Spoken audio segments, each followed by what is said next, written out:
So this is not a polynomial.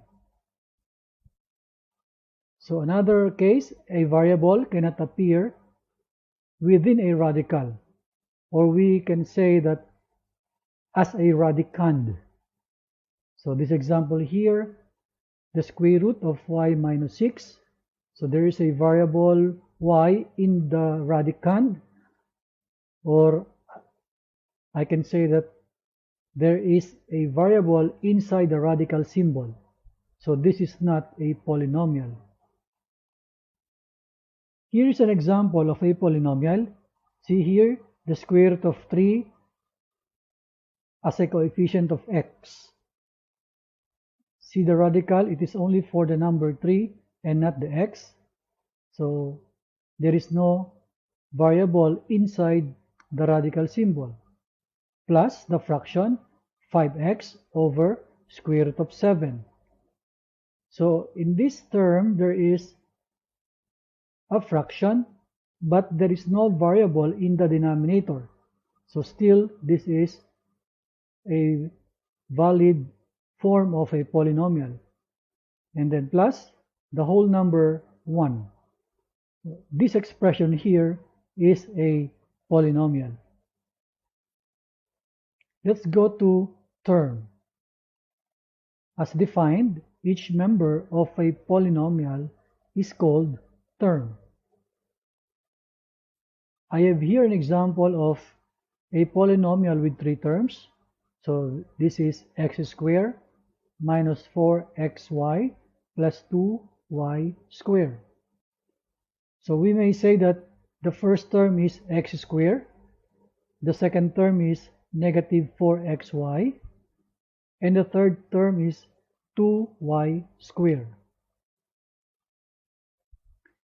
In a term, the number is called numerical coefficient, and the variable or variables is called literal coefficient. I will start with the third term. So in here, number 2 is the numerical coefficient, and the y squared is the literal coefficient. In the second term, the numerical coefficient is negative 4. The literal coefficient is xy. In the first term, the literal coefficient is x squared. There is no number here. For a term without any number, it is understood to have a numerical coefficient of 1 here. So the numerical coefficient is 1 for the first term. Let's go now to types of polynomial. The first is monomial. By the word mono, it means there is one term in that polynomial. Our example here is 2x. There is only one term. The second is binomial.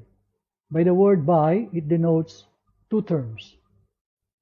Example is 5y plus z. Third type is trinomial. The word tri or the prefix tri denotes 3. Example is 3w squared plus 5w minus 1. For polynomial with 4 terms or more, we use the general term of it as this polynomial. So as an example, we have x cubed plus 3x squared minus 5x plus 2. Let's go now to degree of a term. As defined, degree of a term refers to the exponent of each variable. In case of multiple variables in a term, degree is the sum of all exponents of all the variables. Example, 3x raised to 5, the degree is 5, degree of 5, because the exponent of x here is 5. Another example, 2x y cubed, the degree is 4, because we have two variables here, so we are adding the exponents here, x with exponent 1, the y with exponent 3, so we add the 1 and the 3, so the degree is 4. Another example, p square q raised to 5 r degree of 8. We are adding all the powers. 2 plus 5 plus 1 equals 8. So the degree of this term is 8. Another example, 3y, obviously the degree is 1 because of this exponent here. A constant of -2, the degree is 0. As a rule, the degree of non-zero constant is 0. Now, what about 0? There is no degree for the number 0.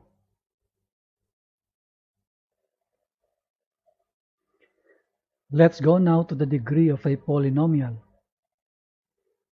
As defined, degree of a polynomial is the highest degree of the term in a polynomial.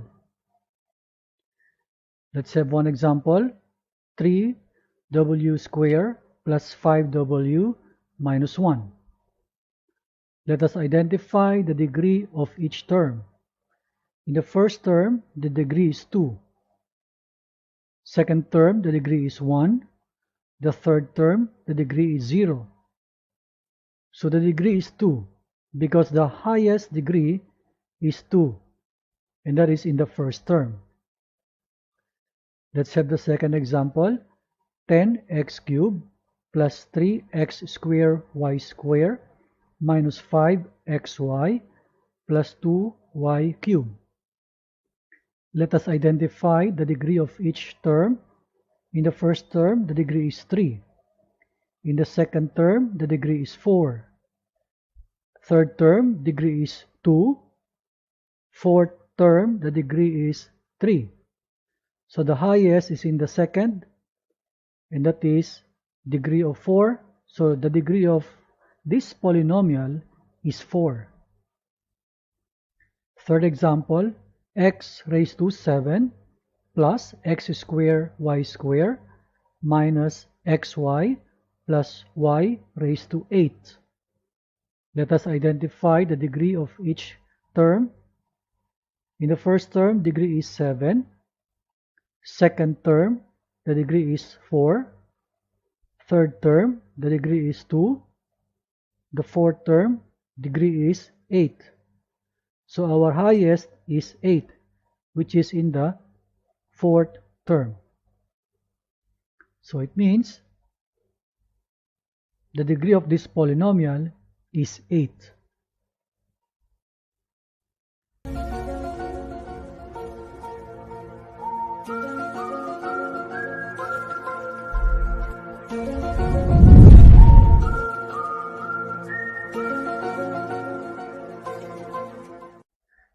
Hi everyone, today we're going to study addition of polynomials. First, let us define like terms. Like terms are terms with same literal coefficient, otherwise unlike terms. Let's have some examples here. I have here 4 terms, 2x, negative 5x, x, 3/7 of x. As I observed, the literal coefficients for all these 4 terms are x. So they have common literal coefficient. So these 4 terms here are like terms. Another example, I have 3 terms here. The first is 5a cubed b squared c. Second, negative a cubed b squared c. The third, the square root of 10 a cubed b squared c. Now, observing the literal coefficients of all these terms, it is common, and that is the a cubed b square c. So we don't care about the numerical values or the numerical coefficient. Since they have the same literal coefficient, they are like terms. Third example, 10a cubed b square. Second is 10a square b cubed. In here, they have the same variables a and b. However, the exponents are different. In the first term, the power is 3. In the second term, the power of a is 2. While here, the b has an exponent of 2.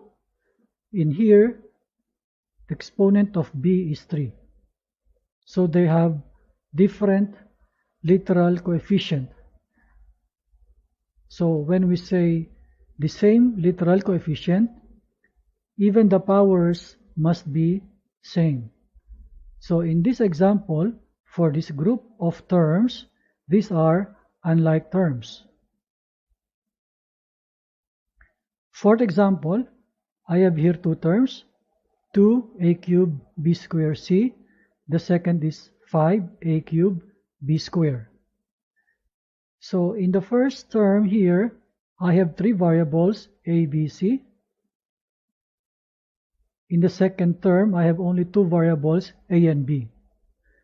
While it is true that the exponents for the a and b are same, but in the second term, the variable c is missing. So in this case, this is an example of unlike terms. Let's go now to addition of polynomials.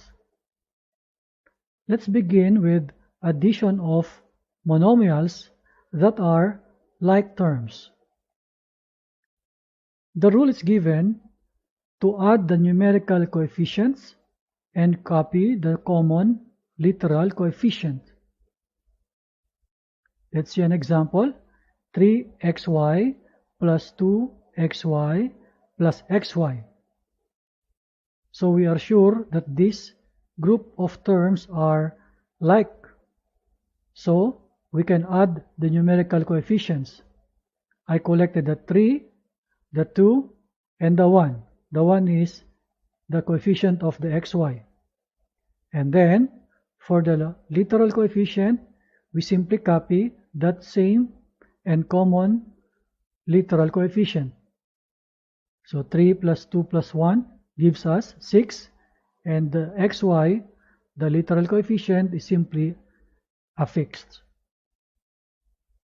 Second example, 10xy square z cubed plus 4xy square z cubed.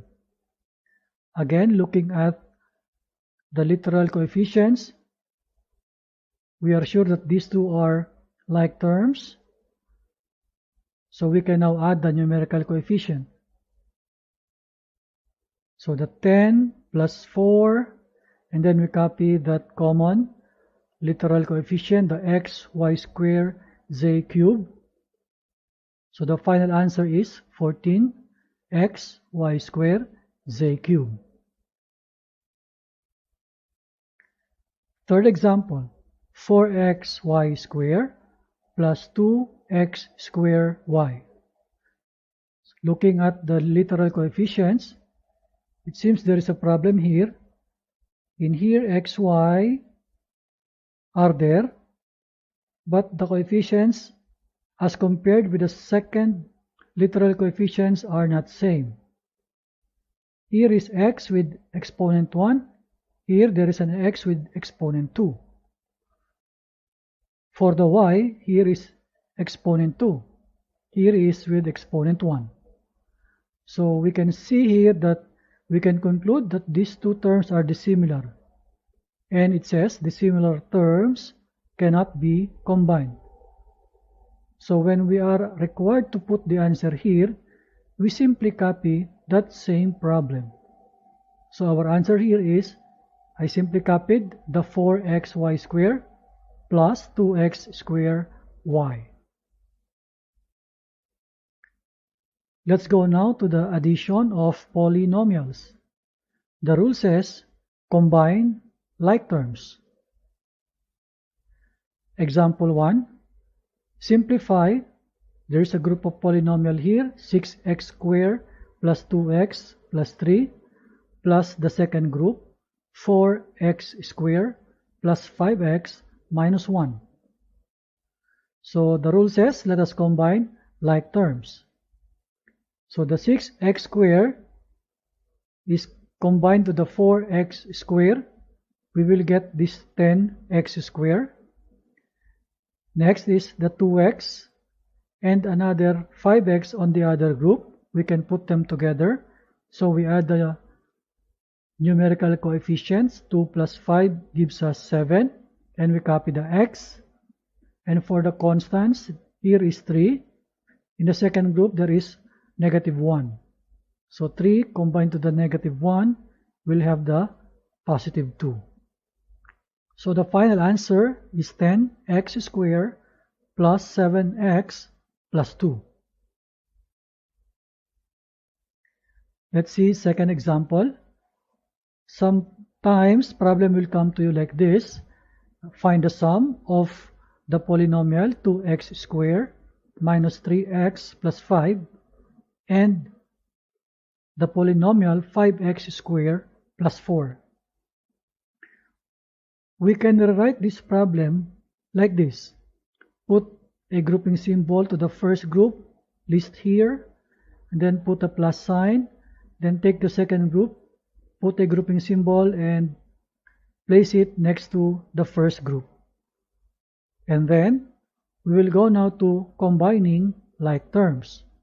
So here we have 2x squared. Here there is 5x squared. We can write the answer as 7x squared. And for the negative 3x, there is no term in the other group with the x as literal coefficient. So the negative 3x directly we can place in the sum. Make sure that you don't forget to include that negative 3x. And for the constants, the 5 plus 4 will give us 9.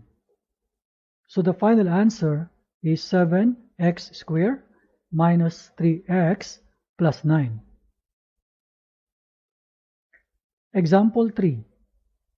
The three sides of a triangle is measured at 3x minus 2, x plus 1, and 2x plus 7.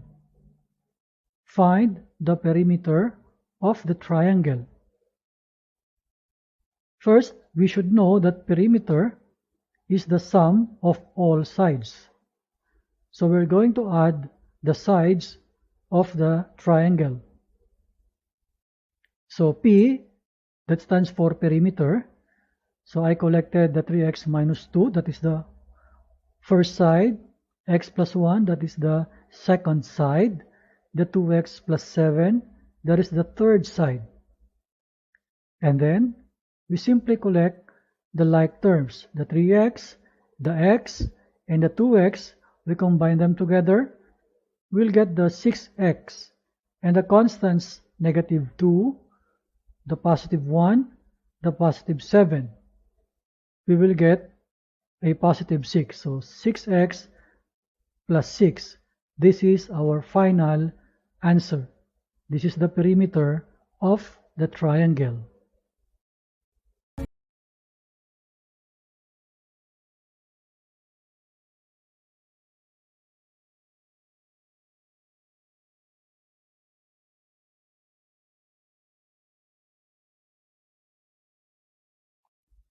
Hi everyone. Today we will study subtraction of polynomials. First, let us review. Suppose there is an equation a minus b equals c. Naming the parts of these three numbers here. The first number representing A is called minuend.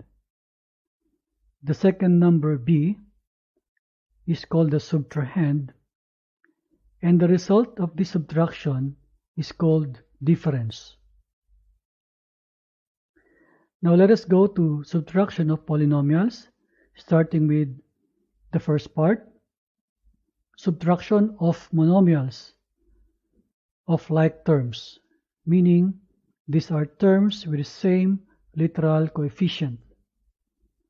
The rule is mentally change the sign of the subtrahend, then proceed to the rule of addition.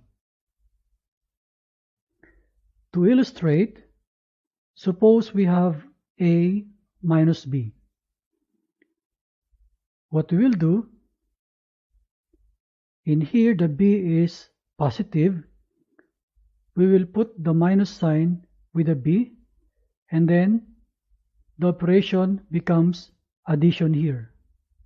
So it means to say, in relation with our rule here, in subtraction of monomials, suppose the B is positive, showing this as minus B means we should change the positive into negative.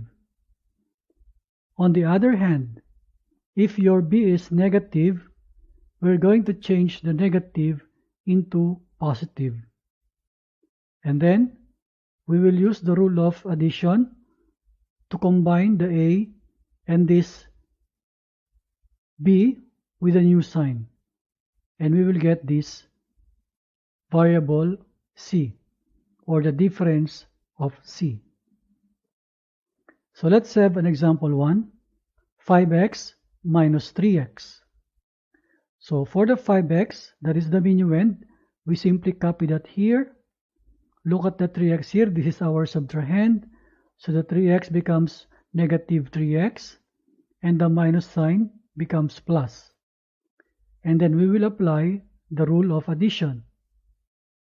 Since we have two terms here with opposite sign, we're going to subtract the coefficients, and then we will affix the sign of that coefficient with a greater absolute value. And then for the variable, we will copy the common variable or the common literal coefficient. So the answer is 2x. The positive 5 plus a negative 3 will give us positive 2, and the variable x is copied. So the final answer is 2x. Example 2, 5xy minus a negative 3xy. So we will change the sign of the subtrahend. From negative, it becomes positive, and the sign becomes addition. So the minuend is simply copied here. Then we will now combine the 5xy plus the 3xy. So we have the final answer as 8xy. Example 3, negative 10y minus a negative 2xy. So again, the second term is our subtrahend, so we're going to change the sign. From negative, it becomes positive, and then the operation becomes addition. However, we can observe here that the first term and the second term are not like terms. Here, the literal coefficient is y, and on the second term, the literal coefficient is xy.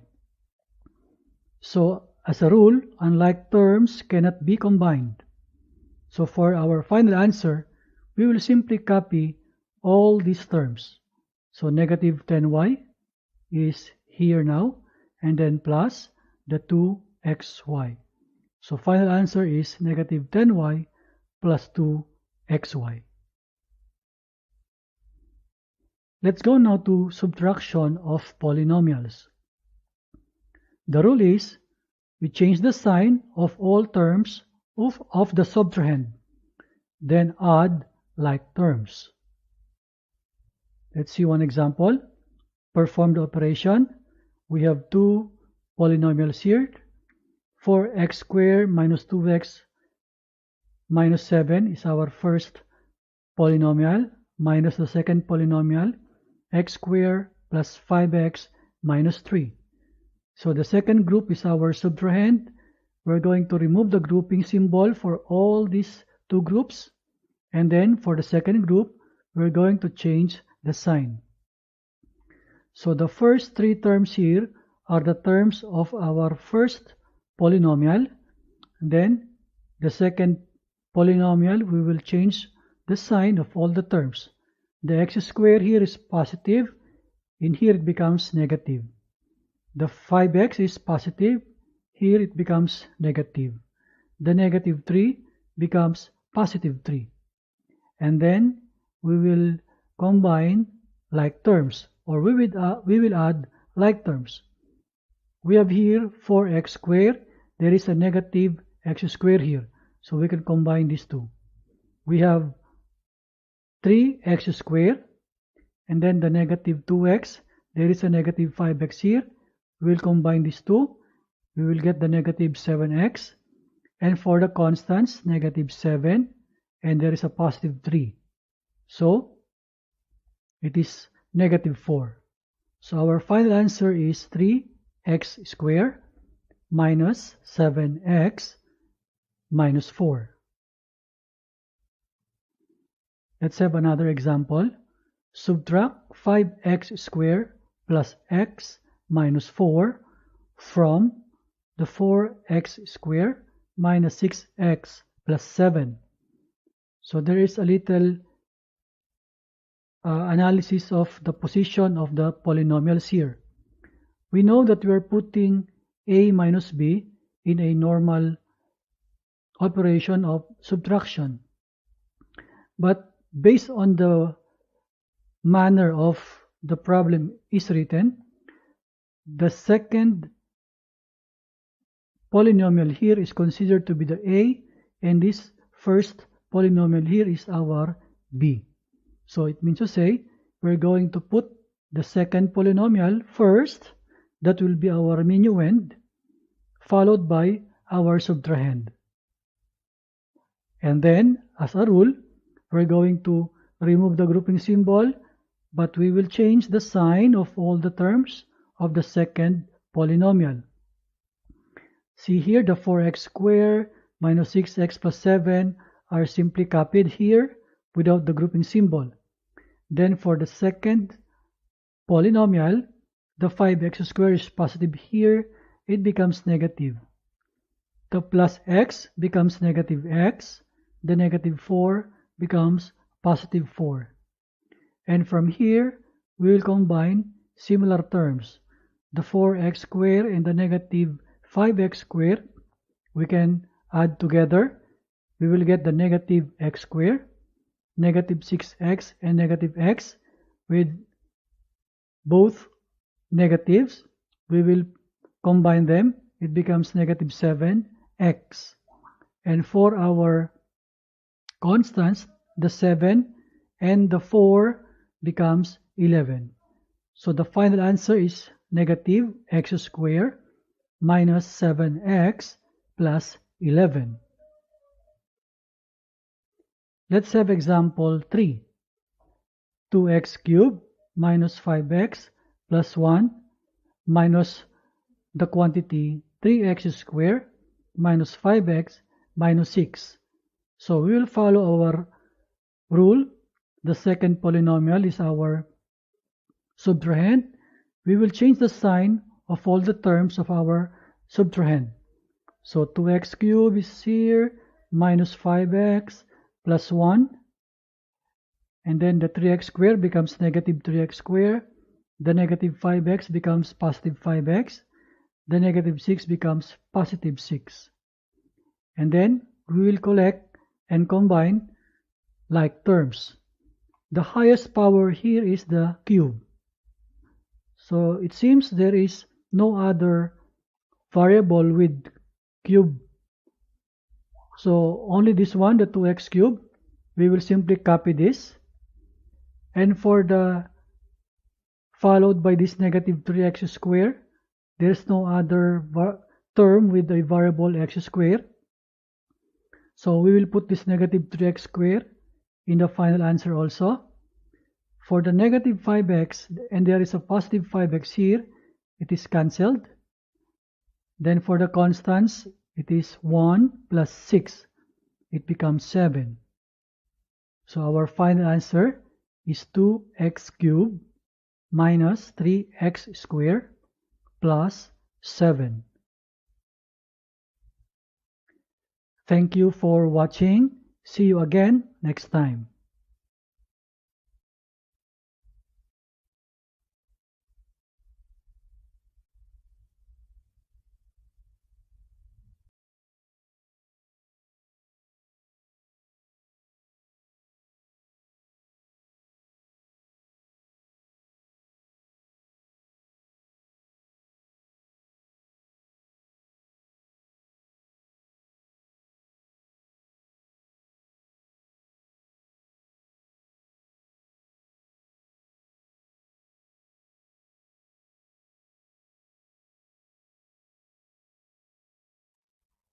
Hi everyone. Today we will study multiplication of polynomials. Let's begin with multiplication of monomials. The rule is multiply the numerical coefficients and multiply the literal coefficients or the variables following the laws of exponent. Let's see the first example, 4x cubed times 3x raised to 5. We understand this dot here denotes multiplication. So we're going to multiply these two terms. So the rule says we're going to multiply the numbers. So that is 4 times 3, we will get 12. And the x cubed multiplied to the x raised to 5, we will add exponents. So we have x raised to 8. So the final answer here is 12x raised to 8. Second example, 2x raised to 4y cubed times the negative 5x squared y. So the parenthesis here denotes multiplication. So we will multiply the numbers, the 2 times the negative 5, we will get negative 10. The x raised to 4 multiplied to the x squared, we will get the x raised to 6. The y cubed multiplied to y, so there is a exponent 1, so 3 plus the 1 equals the exponent 4. So y raised to 4. Our final answer is negative 10, x raised to 6, y raised to 4. Example 3. Sometimes problem will come like this. Find the product of negative 3x squared y cubed z raised to 4 and the term negative 2x raised to 4z. Let us rewrite the problem into this form. So using the parenthesis symbol to denote multiplication. So let's begin the multiplication. Let's start with the numbers. The negative 3 multiplied to the negative 2 will get a positive 6. The x squared multiplied to the x raised to 4, we will get this x raised to 6. The y cubed, there's no variable y on the other term. We will just copy the y cubed. The z raised to 4 multiplied to the z with exponent 1. So we add the exponent, so 4 plus 1 becomes 5. Z raised to 5. So our final answer is 6x raised to 6, y cubed, z raised to 5. Example 4, when we multiply negative 5a by the term 2b. In here we can see that there is no common variable. So what we'll do, first we will multiply the numbers. Negative 5 multiplied by 2, we will get the negative 10. And the variables a and b, we'll just put them together in the final answer. So our final answer here is negative 10ab. Example 5. The terms are 2/3 x cubed 5/7 x squared. So we multiply the numbers. In this case, we have fractions. So the numerator multiplied to numerator, denominator multiplied to denominator. So we have the 2 times 5 becomes 10, 3 times 7 is 21. For the x cubed times x squared, we will get the x raised to 5. So the final answer, 10/21, x raised to 5. Let's go now to multiplication of monomial and polynomial. Rule says multiply the monomial to all terms of the polynomial. Let's have example 1. The 3x is multiplied to the polynomial x squared plus 2x minus 10. So what we'll do, this 3x, we will multiply to each term of the trinomial here. Let's begin with the 3x multiplied to x squared. We will get this 3x cubed. Then 3x multiplied by 2x, we will get the 6x squared. The third 3x multiplied by negative 10, we will get this negative 30x. So our final answer, 3x cubed plus 6x squared minus 30x. Example 2, the polynomial and the monomial can be interchanged in position. So in here we have the polynomial x squared y cubed plus 2x plus 3y times the monomial 5xy. So the same procedure, each term of this polynomial will be multiplied to the monomial. Let's start with the x squared y cubed times 5xy. We will get the 5x cubed y raised to 4. As we see here, the x squared with the x with exponent 1 will get x cubed. With the y cubed multiplied to the y with power 1, we'll have the y raised to 4. Next is the 2x multiplied to the 5xy. The numbers becomes 10, 2 times 5 is 10. For the x and x becomes x squared. The y, there is no y in the term here, so we'll just copy the y in the product. So 10x squared y. The next is the 3y multiplied to the 5xy. We'll get 15. There is no x on the first term here, so we have the x, we simply copy, and then the y times y, we'll get the y squared. So our final answer, 5x cubed y raised to 4 plus 10x squared y plus 15x y squared. Let's go now to multiplication of polynomials. The rule says multiply each term of the first factor polynomial, that is the multiplicand, to each term of the second factor polynomial, that is the multiplier. Then we add like terms, if any.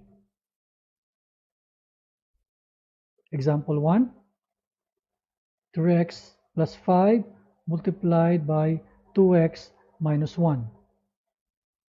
So what we'll do, the first term 3x of the first group will be multiplied to the terms of the other group.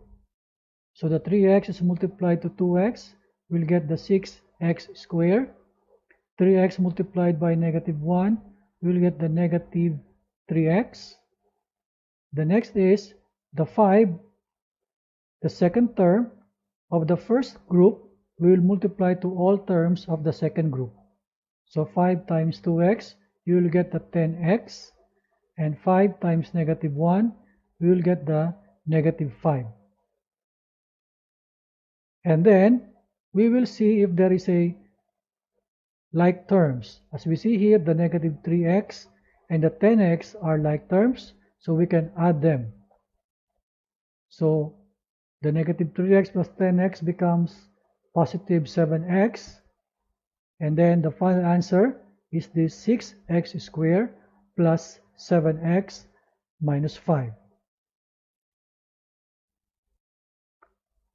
Example 2. 2x plus 1 multiplied by the x squared plus 3x plus 4. So what we'll do, the 2x, the first term of the first group, we will multiply to all the terms of the other group. So the 2x multiplied to x squared, we will get the 2x cubed. 2x times 3x, you'll get the 6x squared. 2x times 4, you'll get the plus 8x or positive 8x.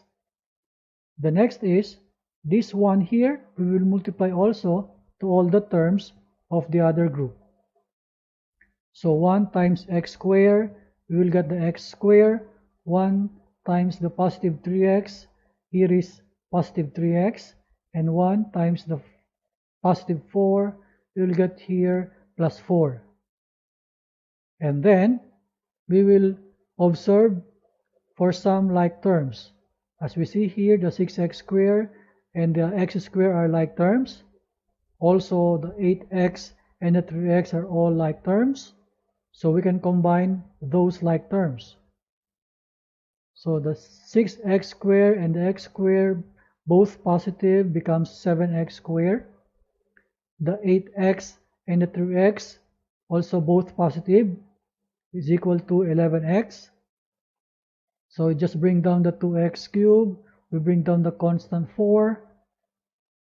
So the final answer here is 2x cubed plus 7x squared plus 11x plus 4. Let's go to example 3. A plus b multiplied to the c plus d. So the a is multiplied to the terms of the second group. A times c will give ac, then a times d will get the ad. Next is the b multiplied to the terms of the other group. So b times c is bc, then b times d is bd. So our final answer is this ac plus ad plus bc plus bd. Thank you for watching. See you again next time.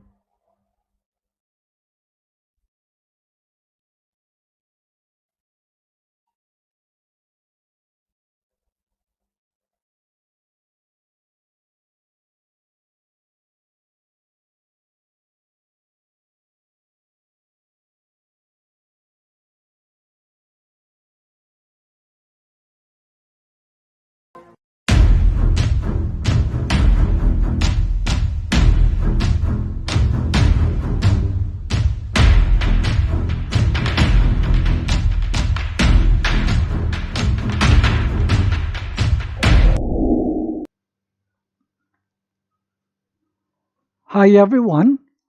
Today we're going to study division of polynomials. Here are the steps. Number 1, arrange the terms of the dividend and the divisor in decreasing order of their degrees. Step 2, to obtain the first term of the quotient, divide the highest degree term of the dividend by the highest degree term of the divisor. Then, carry out the division process. Step 3. Now, to obtain the second term of the quotient, divide the highest degree term of the new dividend by the highest degree term of the divisor. Again, carry out the division process.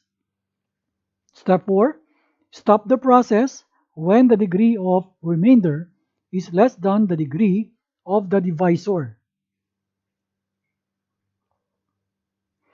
Let's have this division algorithm for polynomials. It says, if p of x and g of x are any two polynomials, with g of x not equal to 0, then we can find polynomials q of x and r of x, such that p of x equals g of x times q of x plus r of x, where r of x equals 0 or degree of r of x is less than degree of g of x. Example 1. Divide 3x cubed plus x squared plus 2x plus 5 by 1 plus 2x plus x squared. The first step is to arrange the terms of the dividend and the divisor in the decreasing order of their degrees. After that, we put them in the division box. So the dividend is here, 3x cubed plus x squared plus 2x plus 5. For the divisor, we have this x squared plus 2x plus 1. Let's begin our division process. This 3x cubed we will divide by x squared. The answer is 3x. We will put our answer above the 3x cubed. Next is, we multiply this 3x to each of the terms of our divisor. So 3x times x squared will be 3x cubed. 3x times 2x is 6x squared. 3x times positive 1 is 3x. Then we subtract. When we subtract, we know that we need to change the sign of the terms of the subtrahend. Meaning, this is positive, now becomes negative. From positive becomes negative. From positive becomes negative. Then we add. This 3x cubed and negative 3x cubed will cancel each other. So positive x squared minus 6x squared, we have now this negative 5x squared. Positive 2x and minus 3x becomes negative x. Then we bring down the positive 5. This is now our new dividend. This negative 5x squared we now divide by x squared. The answer is negative 5. Then we write the answer in here. Next, we multiply negative 5 to each of the terms of our divisor. And the answer we will place down here. So negative 5 times x squared is negative 5x squared. Negative 5 times 2x is negative 10x. Negative 5 times 1 is negative 5. Then we subtract. We will change the signs of the terms of our subtrahend. This negative 5x squared becomes positive. The negative becomes positive. This negative 5 becomes positive. Then we add. This negative 5x squared and positive 5x squared will cancel out. Then this negative x plus the positive 10x is 9x. Positive 5 plus 5 is now plus 10. From here, we stopped because our new dividend here, 9x plus 10, has lesser degree than our divisor. So, the quotient is 3x minus 5 and the remainder is 9x plus 10. Example 2. Divide 3x squared minus x cubed minus 3x plus 5 by x minus 1 minus x squared and verify the division algorithm. First, we arrange the terms of the dividend and the divisor in the decreasing order of their degrees. After that, we put them in the division box. So it becomes like this. Our dividend now is negative x cubed plus 3x squared minus 3x plus 5. And the divisor, negative x squared plus x minus 1. Let's begin our division. The first term here, negative x cubed, is divided by the negative x squared. The answer is x, so we write the answer above the negative x cubed. Next, we multiply this x to each of the terms of the divisor. The answer is negative x cubed plus x squared minus x. Then we subtract. We change the sign of the terms of the subtrahend. This negative becomes positive, the positive becomes negative, negative becomes positive. Then we add. Negative x cubed plus positive x cubed cancels out. Positive 3x squared minus x squared is 2x squared. Negative 3x plus x is negative 2x. Then we bring down plus 5. This is now our new dividend. So this 2x squared we divide by negative x squared. The answer is negative 2. Next, we multiply negative 2 to each of the terms of our divisor. So we have this 2x squared minus 2x plus 2. Then we subtract. Again, we change the sign of the terms of the subtrahend. This positive becomes negative, negative becomes positive, positive becomes negative. Then we add. The 2x squared plus negative 2x squared will cancel out. Negative 2x plus the positive 2x will cancel out also. Positive 5 minus 2, the answer is positive 3. This is the new dividend, but we stop here because the degree of the dividend or the new dividend is less than the degree of the divisor. Therefore, the quotient is this x minus 2 and the remainder is 3. Now we check or verify the division algorithm. That is, the dividend is equal to divisor times the quotient plus the remainder. When we substitute the corresponding values, we have this divisor x minus 1 minus x squared. The quotient is x minus 2 plus the remainder plus 3. When we simplify the product of divisor and quotient, we will have this polynomial x squared minus 2x minus x plus 2 minus x cubed plus 2x squared, then the remainder plus 3. Let us combine the like terms inside the grouping symbol. This x squared combined with 2x squared. So we have 3x squared. Negative 2x and then negative x becomes negative 3x. Then we have this plus 2. Then we have the negative x cubed. Again, we copy the remainder plus 3 in here.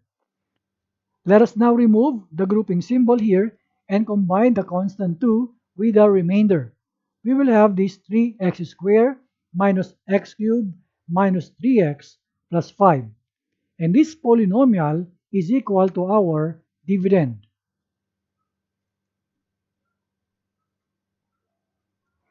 Example 3. Find the zeros of x cubed minus 3x squared minus x plus 3 if one of its zeros is 1. Since 1 is a zero of the polynomial, then x minus 1 is a factor of x cubed minus 3x squared minus x plus 3. Thus, this cubic polynomial here can be divided by x minus 1. So, we write our dividend inside the division box, x minus 1 outside. This is our divisor. Let's begin the division. X cubed divided by x. The answer is x squared. X squared times x, we have x cubed. X squared times negative 1, we have negative x squared. Then we subtract. We change the sign of the terms of the subtrahend. This x cubed becomes negative, this negative becomes positive. Then we add. X cubed plus negative x cubed cancel out. Negative 3x squared plus x squared. We have this negative 2x squared. Then we bring down this negative x. This is our new dividend. We divide negative 2x squared by x. The answer is negative 2x. The negative 2x we multiply to each of the terms of our divisor. So we will have this negative 2x squared, then plus 2x. Then we subtract. We change the sign again of the terms of the subtrahend. The negative becomes positive, the positive becomes negative. Then we proceed to addition. The negative 2x squared plus 2x squared will cancel out. The negative x plus the negative 2x, we will get the negative 3x.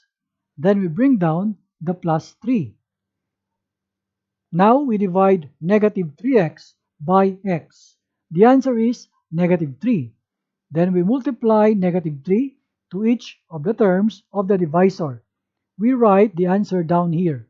So we have negative 3x plus 3. Then we subtract. Again, we change the sign of the terms of the subtrahend. Then we add. Negative 3x plus 3x will cancel out. Positive 3 plus the negative 3 is 0. From here we stop because this is already 0. Or we say that the degree of the dividend is less than the degree of divisor. So the quotient is x squared minus 2x minus 3. And the remainder is 0. Actually, no need to mention the remainder if it is 0. By division algorithm, we can write this x cubed minus 3x squared minus x plus 3 equals x minus 1 times the quantity x squared minus 2x minus 3. Next is, let us factorize the trinomial here, and the answer we will get and write here. So the dividend is equal to x minus 1 times the factors of x squared minus 2x minus 3, which are x minus 3 and x plus 1. We equate each factor to 0 and solve for x. So we have this x minus 1 equals 0, which is the given, x minus 3 equals 0 coming from here, and the x plus 1 equals 0. When we solve for the x, we have x equals 1, here x equals 3, here x equals negative 1. These are the zeros of our polynomial. Example 4. Find all zeros of 2x raised to 4 minus 3x cubed minus 3x squared plus 6x minus 2 if two of its zeros are square root of 2 and negative square root of 2. Since square root of 2 and negative square root of 2 are zeros of the polynomial, then we can write x minus square root of 2 times x plus square root of 2. When we multiply this, we will get x squared minus 2. This binomial here is a factor of the given polynomial. And that means we can divide this polynomial by x squared minus 2. So let us put them in division box. The dividend is inside. Our x squared minus 2 is the divisor. Let us proceed to division. 2x power 4 divided by x squared. 2x squared. Then we multiply 2x squared to each of the terms of the divisor. So we have this 2x power 4 and then negative 4x squared. We place the negative 4x squared below this negative 3x squared. Then we subtract. We will change the sign of the terms of the subtrahend. So this is now negative and this is now positive.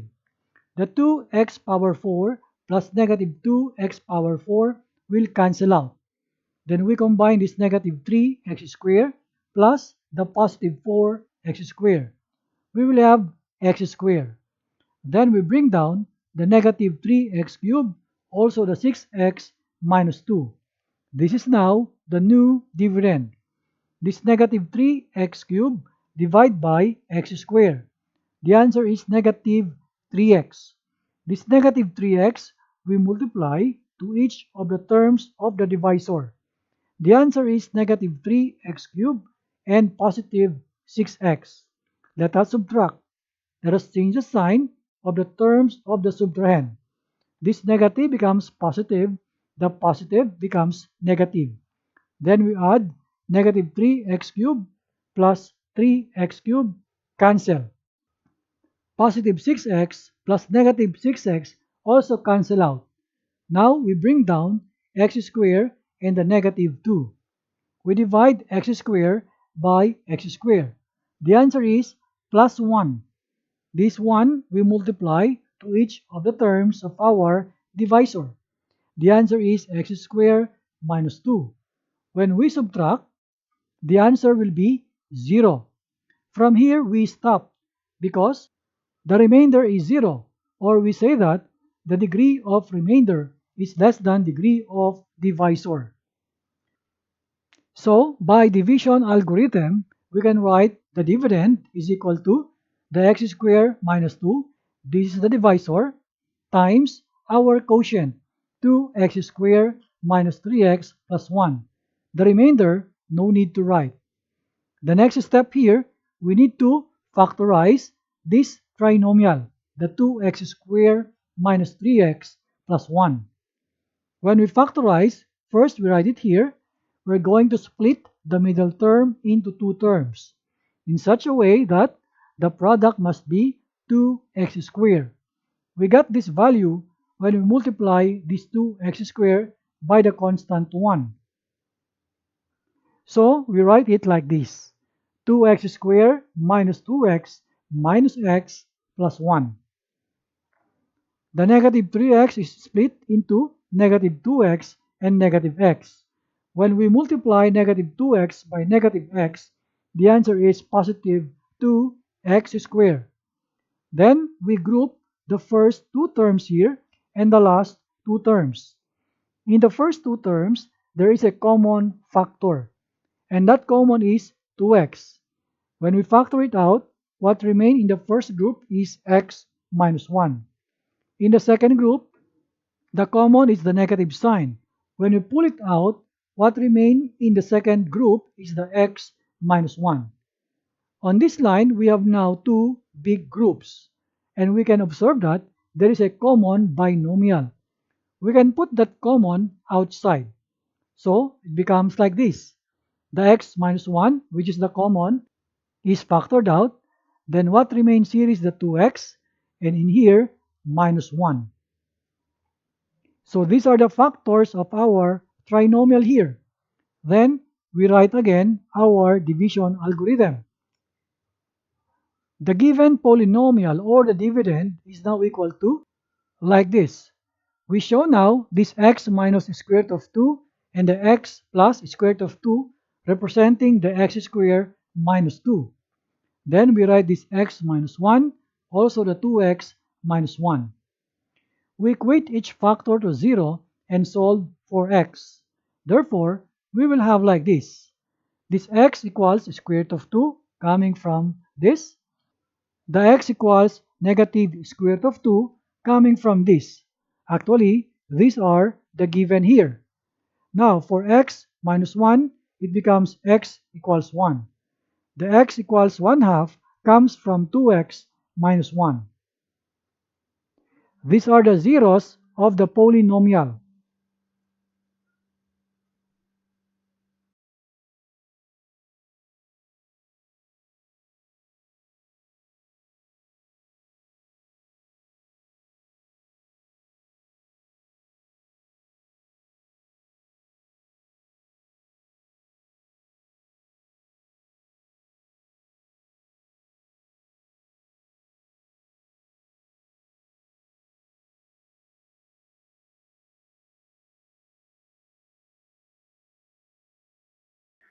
Hi everyone.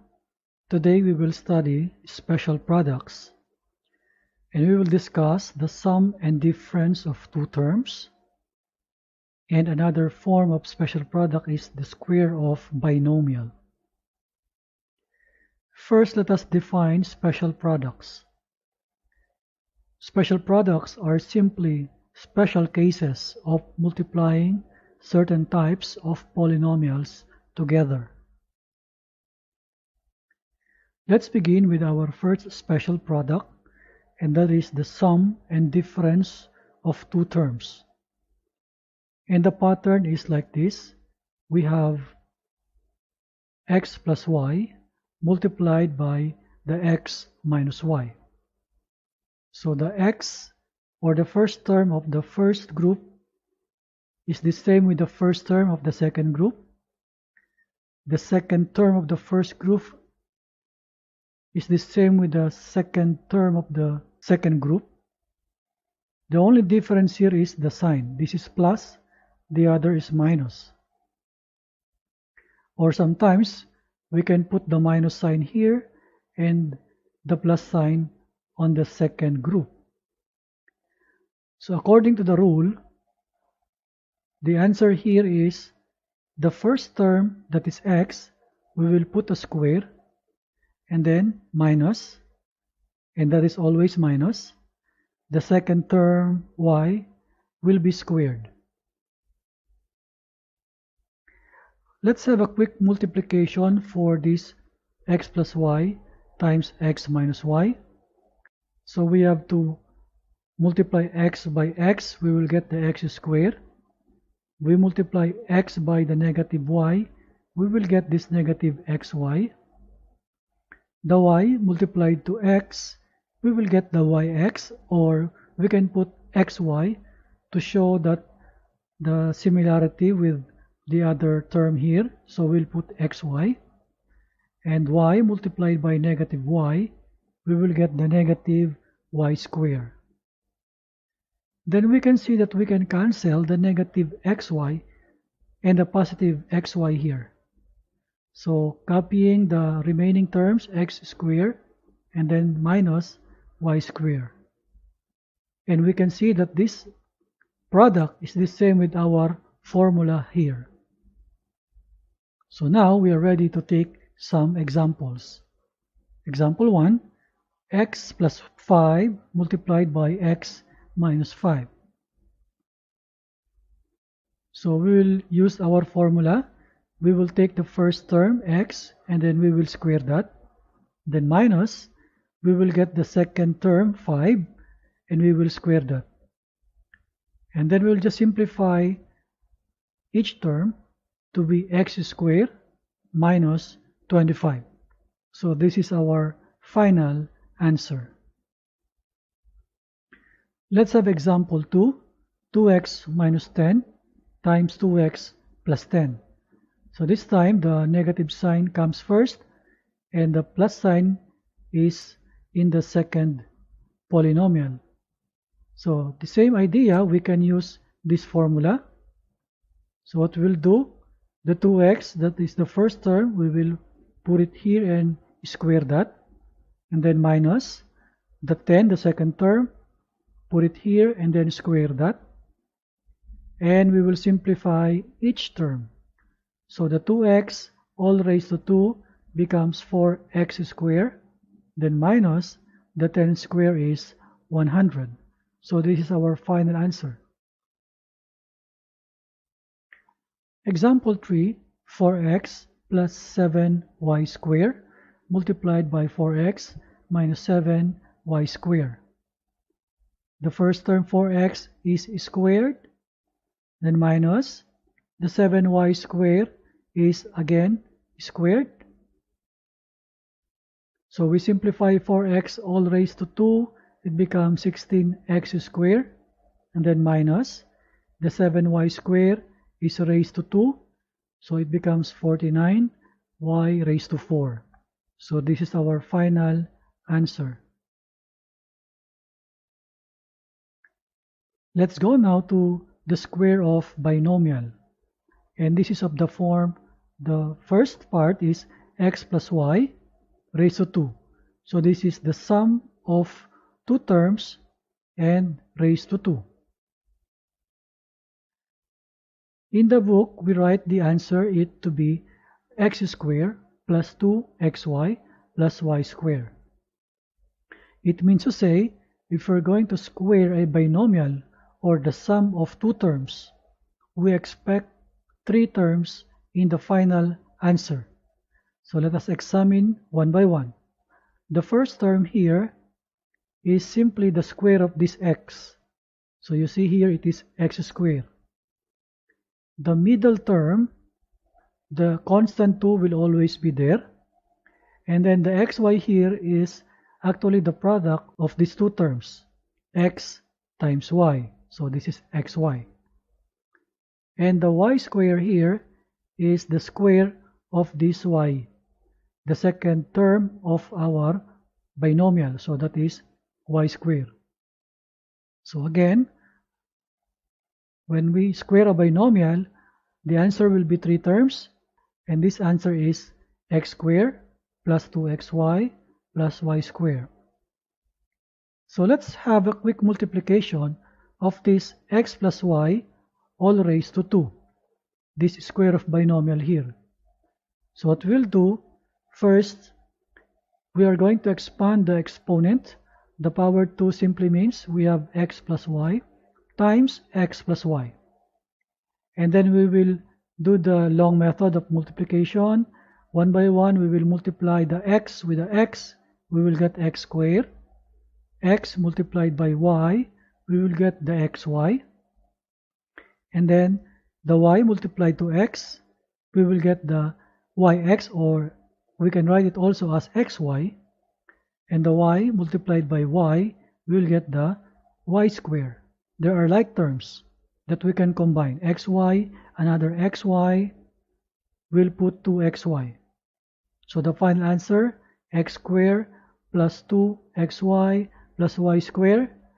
We can see that this product here is the same with our special product on top here. It means to say, we can now use this formula in some of our examples. So example 1, the a plus 3 is raised to 2. So in our answer, we expect three terms represented by these three blanks. So the first is the a is squared. The middle term, the a and the 3 are multiplied here with the 2 constant. We will not forget the 2.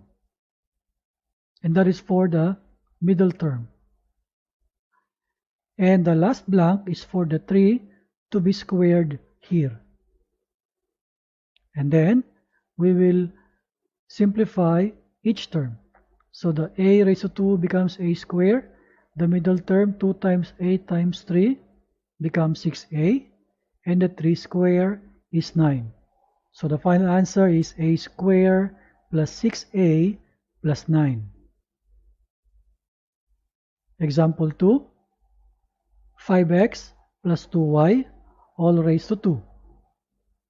So for our three terms, directly I put here. So the 5x comes from the first term and it is squared. The middle term, the times 2, the constant 2 I mean, is here.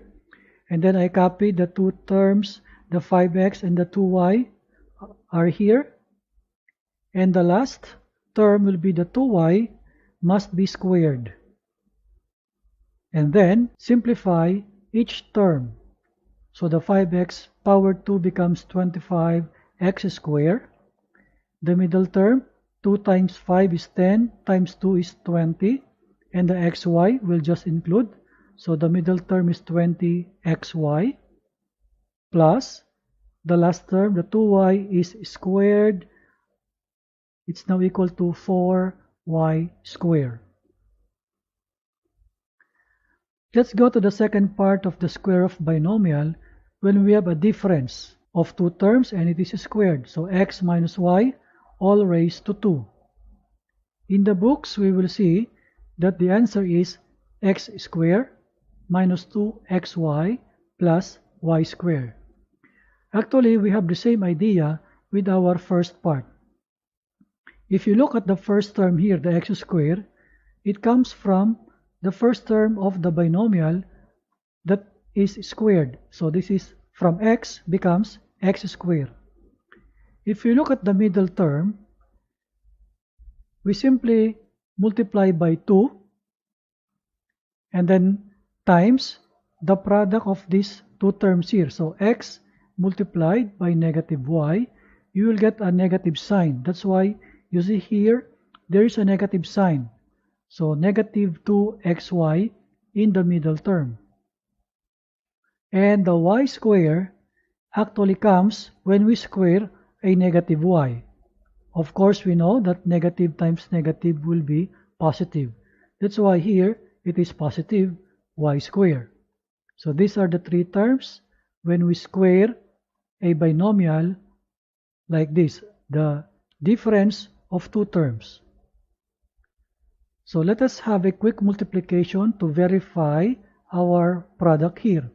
So the x minus y all raised to 2, we can show that this is x minus y times x minus y.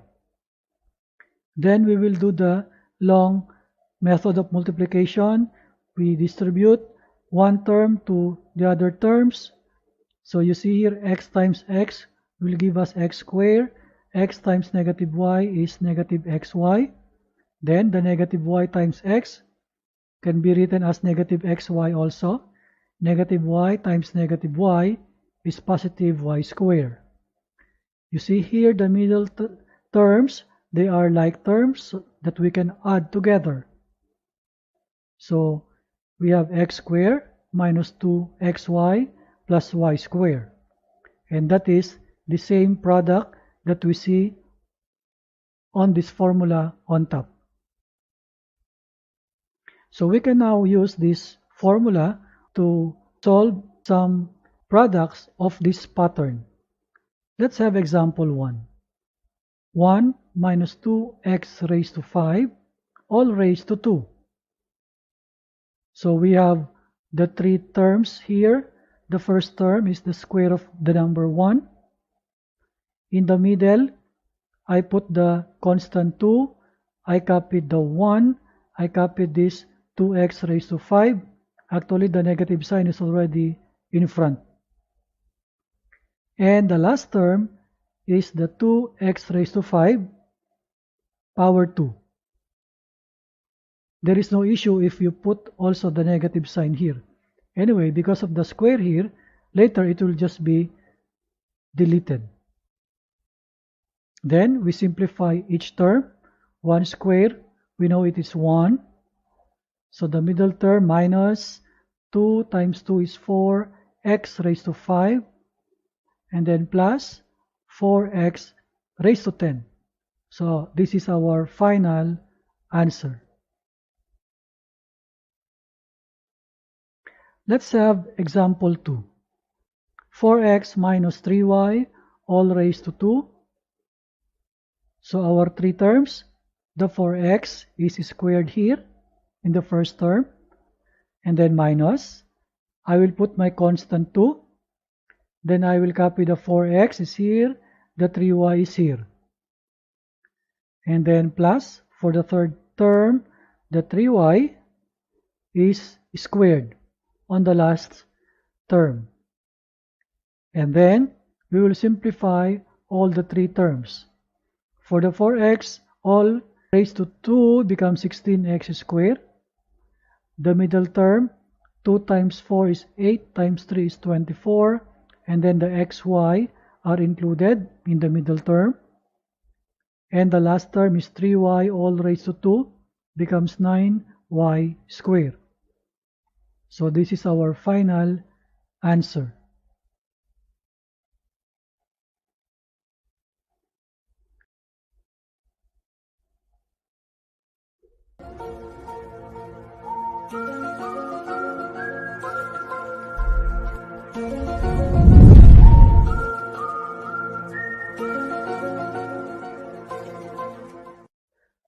we're going to study special products of cube of binomial. We're going to have two parts. The first part is the sum of two terms, and it is raised to 3. In the books, you will find the special product to be these terms. We have 4 terms in the product here. So let us examine one by one. The first is x3. It comes from the first term here, x, and it is raised to 3. The second term, the constant 3 will always be there. So we're going to multiply the x and the y. But the first term x will be squared. So you see here 3x squared y. The third term, the constant 3 is always there. Again, we're going to multiply the x and y. But this time, we will square the second term, that is y. So you see here 3xy squared. And the last term here is the cube of this y. So it is y cubed. Now let us have a quick multiplication to confirm this product. So I copied the x plus y raised to 3. And we know by long multiplication, we can write x plus y times x plus y times x plus y. And then, this x plus y times x plus y, we can simplify this using our special product of square of two terms. So we can have this x squared plus 2xy plus y squared. And then the x plus y is copied here. Now we are going to again do the long multiplication. One term here will be multiplied to the terms of the other group. Another term here will be multiplied to the terms of the other group. And the last one will also be multiplied to the terms of the other group. So you see here we have x squared times x will get the x cubed. The x squared times y will get this x squared y. Let's have this 2xy multiplied by x. We'll get this 2x squared y. This 2xy multiplied by y, we'll get this 2xy squared. And the last term for the trinomial y squared times x, we have the y squared x, or we can write like this, xy squared. And then the y squared multiplied by y, we'll have this y cubed. Next, we will collect like terms and combine them. You see here, the x squared y and the 2x squared y, they are like terms. Also, the 2xy squared and the xy squared are like terms. So we can combine them. 3x squared y, also these two like terms can be written as 3xy squared. So copying the x cube here, copying the y cube. So we have this x cube plus 3x squared y plus 3xy squared plus y cube. So this is our final answer. And we can see that this answer here is the same with our special product written on top.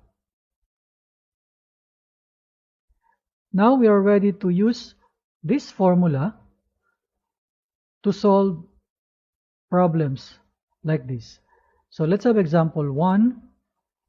This is 2a plus 5 all raised to 3. So in the answer, we expect 4 terms. So I put here 4 blanks. So the first blank is the first term 2a, we will raise into 3. Then the second term will be the times 3. And then I'm going to copy these two terms, 2a and 5. but the 2a must be squared. The third term, again the constant 3 will be there. I am copying these two terms, but this time the number 5 will be squared. And the last blank, the 5 will be raised to 3.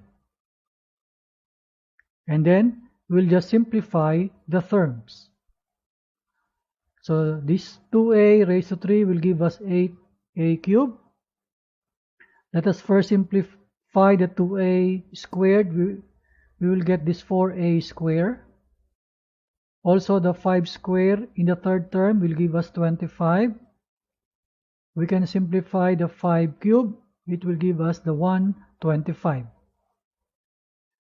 Then going to the next line, the a cube is copied here. Then we simplify, we multiply these terms, 3 times 4a squared times 5. We'll get this 60a squared. And then the third term, 3 times 2a times 25 equals 150a. And we just copy the 125. So this is our final answer.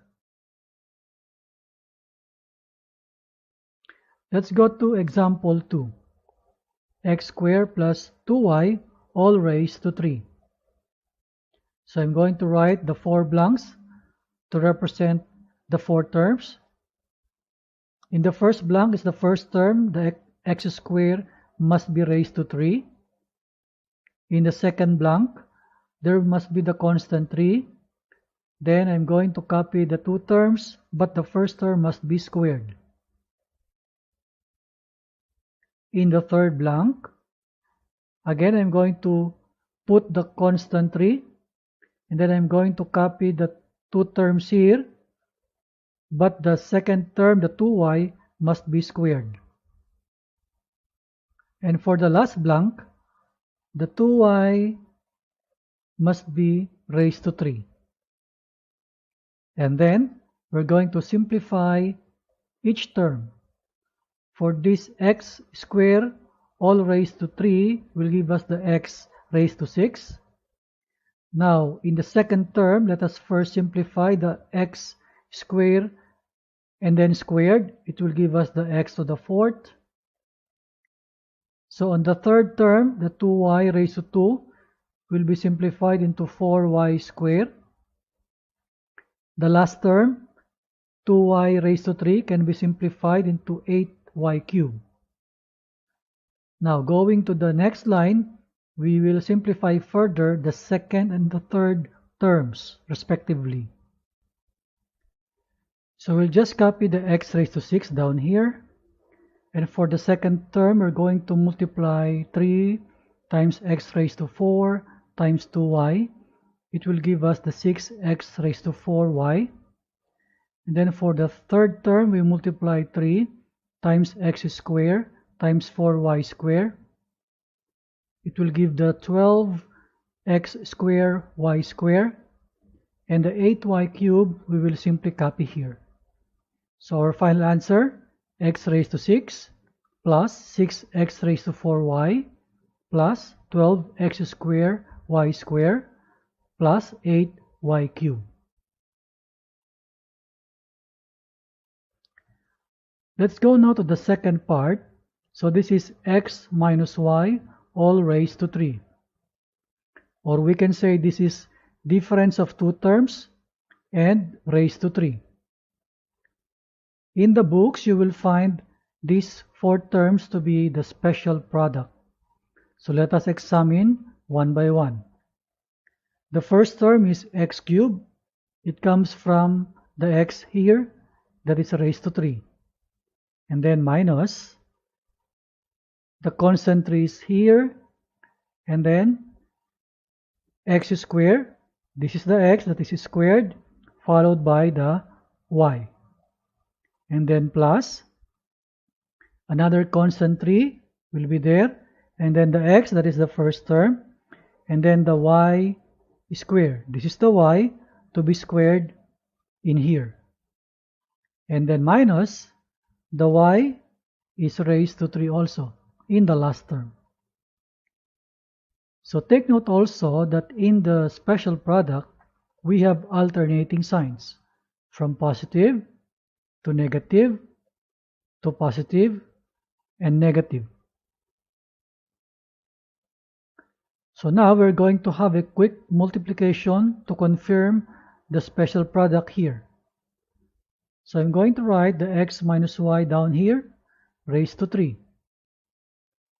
So by our long multiplication in the power of exponent, I'm going to write x minus y times x minus y times x minus y. And then I'm going to simplify the first two factors. It will give me this x squared minus 2xy plus y squared. So we can apply our special product here for the difference of two terms. So these are the three terms for the special product. And then the x minus y is copied here. And then, one by one, I'm going to take one term and multiply to the other terms of the other group. Same thing will happen to the negative 2xy, multiply to the terms of the other group, and also this term to be multiplied to the terms of the other group. So let's start with the x squared, multiply to the x, will give us this x cubed. Then x squared times negative y will give this negative x squared y. Next is this negative 2xy times x will have this negative 2x squared y. Negative 2xy times negative y will give this positive 2xy squared. Then the y squared multiplied by x will give xy squared. Then y squared times negative y will give this negative y cubed. Then let us collect like terms to be combined.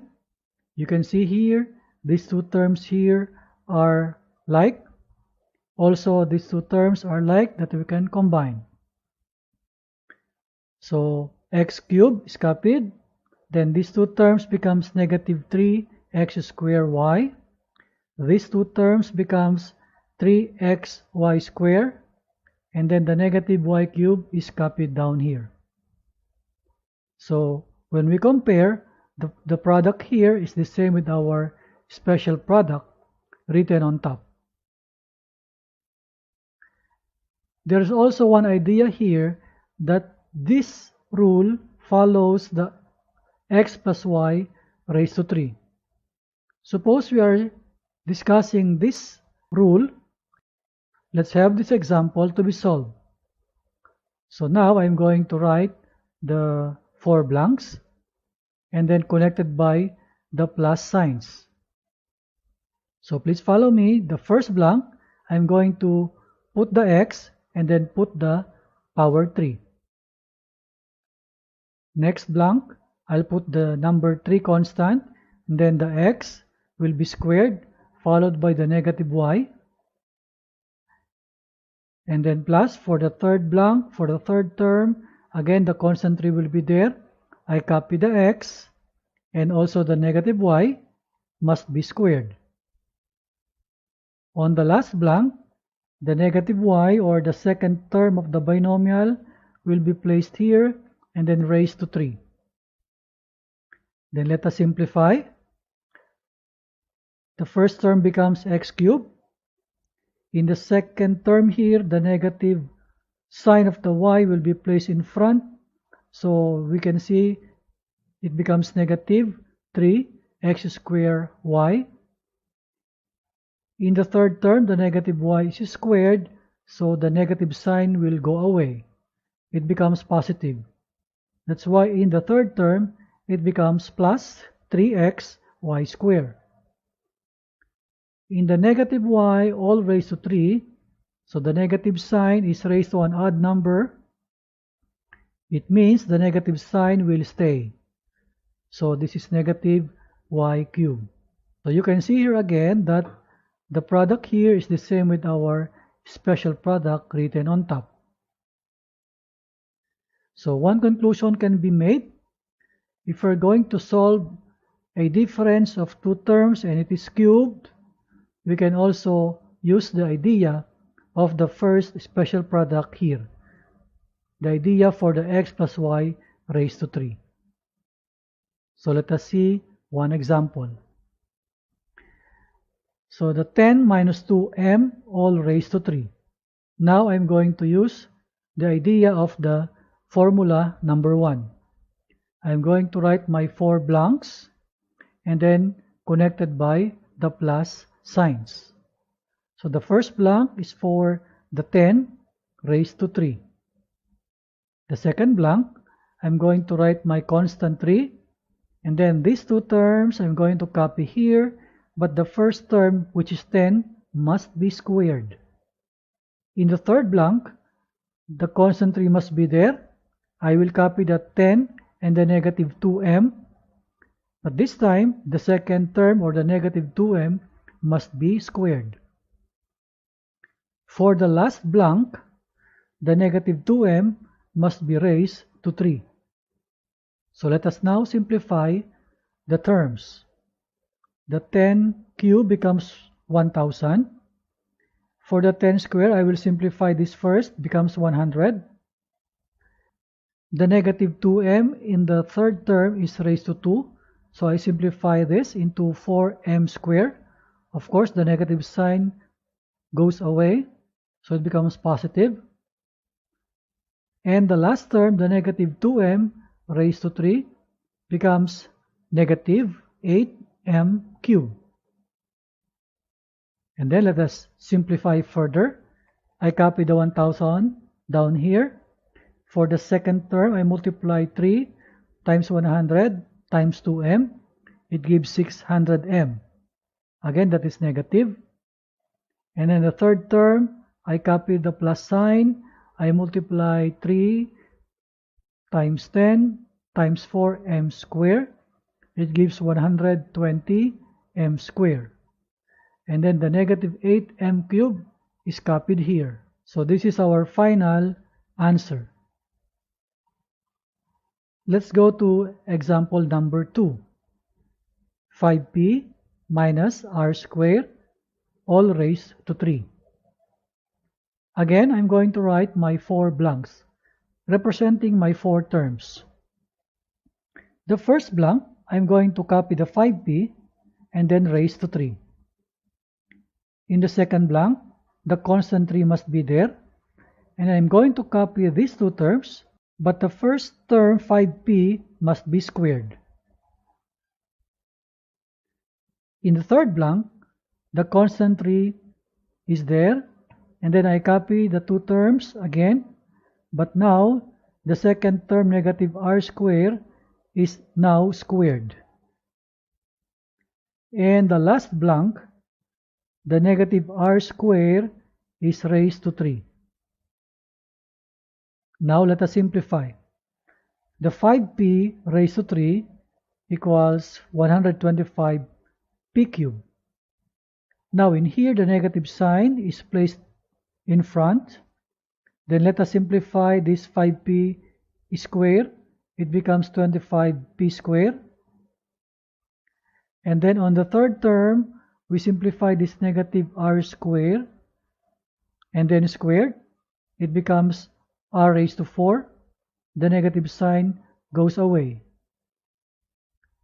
Now for the last term, negative r squared raised to 3, the negative sign remains because it is an odd number, and then the r is now raised to 6. So let us simplify further. The 125p cubed is copied down here. Then for the second term, the negative sign is there. I multiply 3 times 25p squared times r squared. It gives 75p squared r squared. For the third term, the positive sign is there. Then I multiply 3 times 5p times r raised to 4. It gives this 15p r raised to 4. And the negative r raised to 6 is copied down here. So this is our final answer.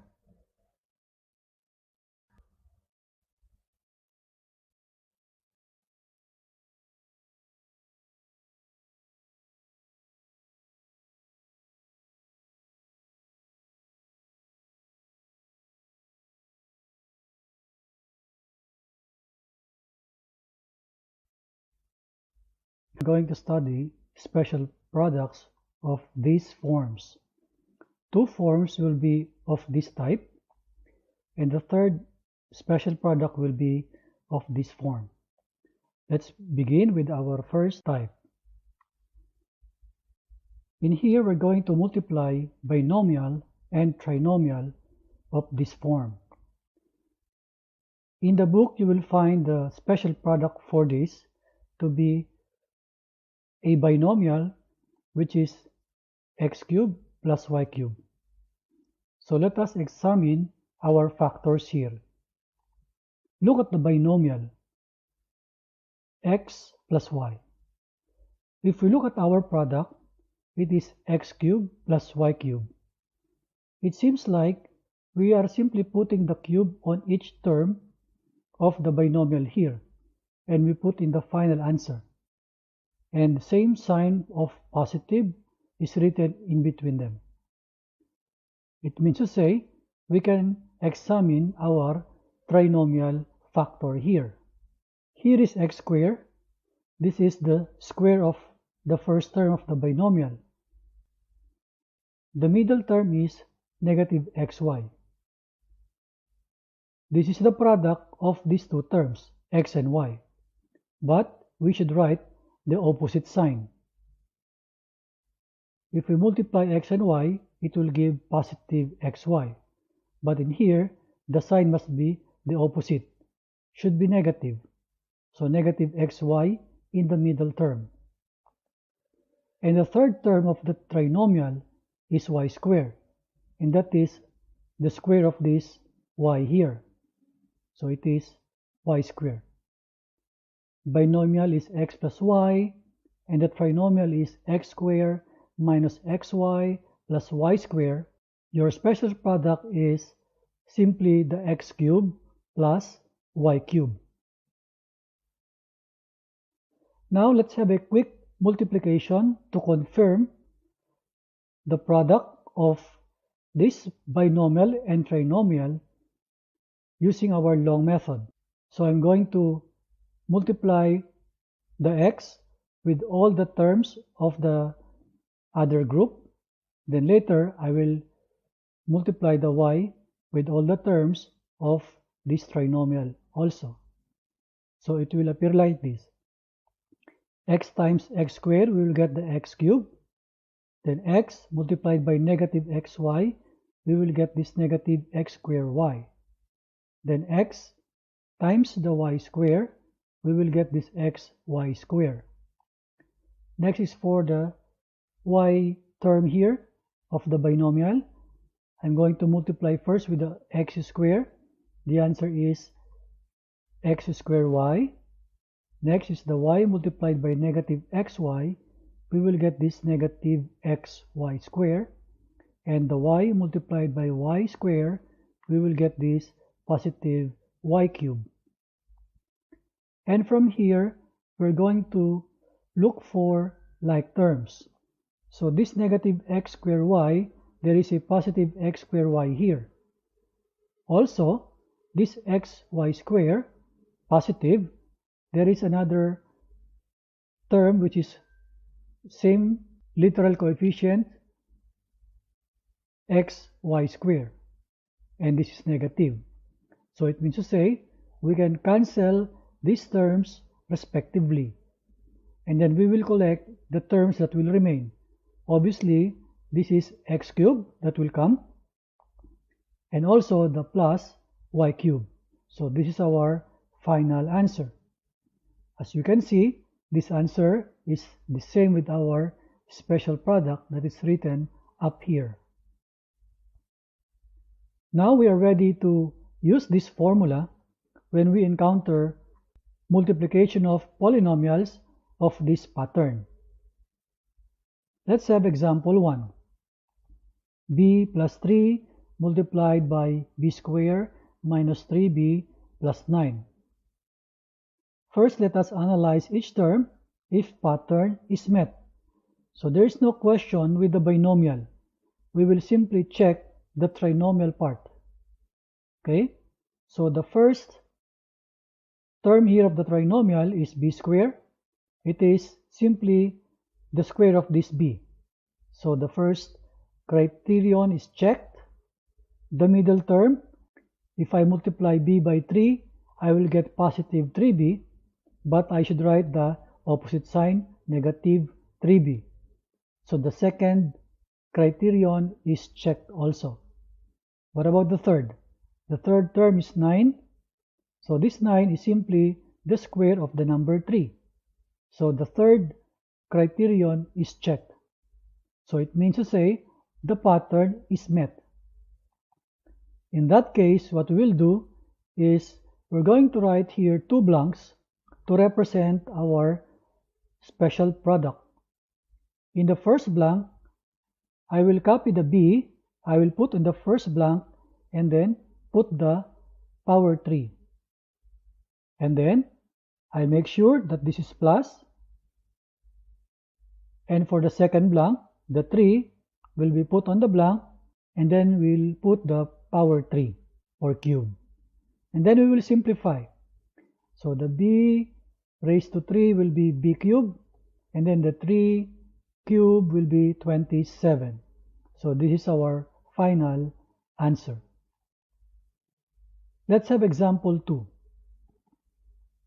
2x plus 5y is the binomial, multiplied by the trinomial 4x squared minus 10xy plus 25y squared. We can rewrite the problem into same pattern of the special product. So for the 4x squared, we can rewrite this as 2x raised to 2. For the negative 10xy, we can factor this out in such a way that we can see the terms of the binomial. So the 2x and the 5y are there, and the sign must bear the opposite.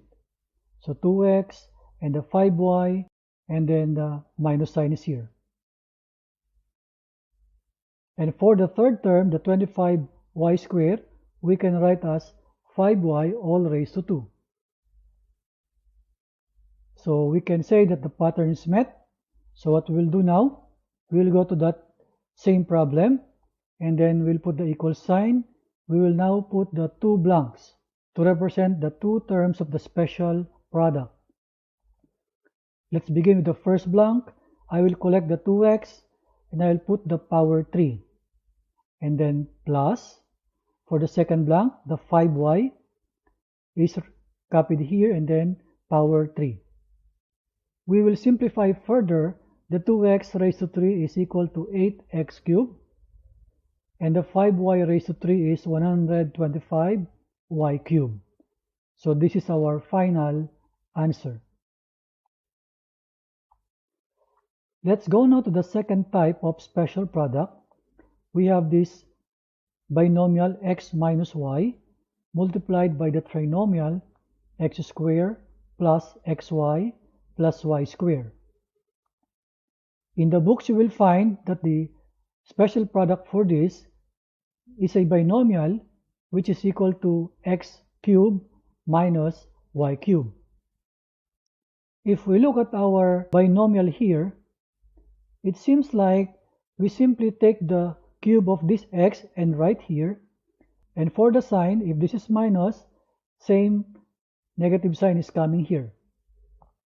And then the y is copied, and then with power 3. So we're going to analyze the trinomial. So this is x squared. This is simply the square of this x. The middle term is xy. So it seems you're multiplying the x and negative y. But we should write the opposite sign, because if I multiply x by negative y, I will get negative xy. But based on the pattern, I should write the opposite sign.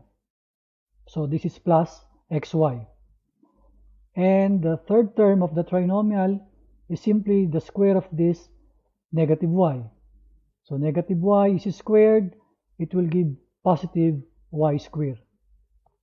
So if a certain multiplication of binomial and trinomial falls on this category, we can simply write the final answer as a simple one.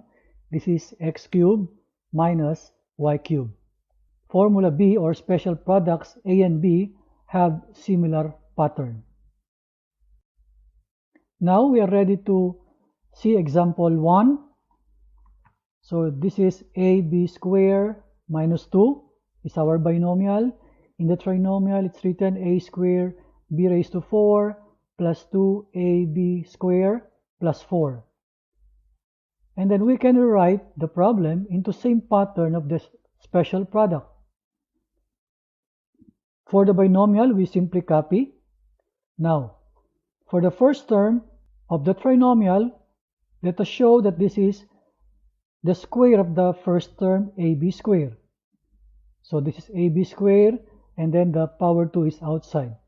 If we simplify this, we will go back to our A squared B raised to 4. The next, the middle term, let us show that this middle term is the product of this binomial. So AB squared is here, and the negative 2 is here. But when we get the product of this, we should write the opposite sign. Okay, if we multiply these two, we will get a negative sign, but in the pattern, we should write the opposite sign, so this is plus. For the third term, we should show that this is the square of this second term of the binomial. So this is negative 2. If we square this, it will go back to our positive 4. So it means the pattern is met. In that case, we will go back to our problem. Then we will put now the special product. Let us write the two blanks to represent our two terms of our product. So the first blank here, we're going to copy the AB squared. We'll write here and then put the power 3. And then we should write the negative. And then for the second blank, the 2 is copied and then write the power 3. Then we will simplify now. So this term here becomes A cubed B raised to 6, and then minus the 2 cubed is 8. So our final answer is A cubed B raised to 6 minus 8. Let's have example 2. This is 5xy minus 1 multiplied by the quantity 25x squared y squared plus 5xy plus 1. So again, we will check the pattern. We will rewrite this problem and see if this pattern falls on our special factors pattern like this. So there is no issue with our binomial. We simply copy that. Now for the trinomial, we will check one by one. The first term, it must satisfy that this is the square of the first term, the 5xy. So this 5xy, if we square this, we will get back to that 25x squared y squared. So the first criterion is met. And then for the middle term, let us show that this is the product of the two terms of this binomial. So the negative 1 is here, the 5xy is here. If we multiply this, we will get a negative sign, but as a rule, we should write it as positive. So the second criterion is checked. Let's see the third. The third criterion, we should show that this 1 here is the square of the negative 1. So if this negative 1 is squared, it will go to positive. So again, the third criterion is checked. It means to say the pattern is met. In that case, we will go back to our problem. Then we will write the two blanks to represent the terms of the special product. For the first blank, I will collect the 5xy, then I will put power 3. Then followed by the negative sign, and then for the second blank, the 1 will be raised to 3. Then we'll just simplify. The 5xy raised to 3 becomes 125 x cubed y cubed, and then minus 1 cubed is 1. So this is our final answer. Let's go now to our third type, and this is square of trinomial. As you can see here, we have three terms, x plus y plus z, all raised to 2. In the book, you will find that the answer for this is 6 terms. So let us examine one by one. We can group the 6 terms into 2 groups. The first 3 is one group. The last 3 is another group. So let us examine the first 3 terms. So these 3 terms are actually the square of each of the terms of the binomial. So you see, the x is squared here, the y is squared here, and the z is squared here. For these last 3 terms, the pattern is we're going to multiply 2 terms at a time and then multiplied by 2.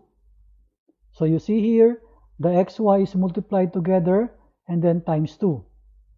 The x and z are multiplied together and then times 2. The y and the z are multiplied together and then times 2. And that's it. This is now our special product for the square of trinomial. Let's have a quick multiplication to confirm if this special product is actually the same answer if we're going to have a long method of multiplication for this square of trinomial. So what we'll do, we're going to expand, so we can show that this is x plus y plus z times x plus y plus z. Then we will do a long multiplication. So this variable x, I'm going to multiply to all the terms of the other group. So it will come like this. X times x will get x squared, x times y is xy, x times z is xz. Next, the y, I'm going to multiply with the x, I'll get xy. Then y times y is y squared, y times z is yz. And then plus. Now the z multiplied to the x, it is xz. Z multiplied to the y, it is yz. And then z multiplied to z will give z squared. And then I'm going to remove the grouping symbol and then to combine like terms, if any. But in writing my final answer, at first, I'm going to collect all terms with squares. So this is x squared, there is y squared, there is z squared. I'll write them first in here, and then I will collect the like terms. There is an xy here, positive, there is positive xy here. So combining them, I will get the 2xy. The xz in blue color, there is another xz here in blue color. They are like terms, so we can combine them to be 2xz. Now, the other one is the yz, positive. Another positive yz is here. We can combine them together. We will get the 2yz. So, this is our final answer with 6 terms. So, these 6 terms, the final answer here is same with our special product written on top.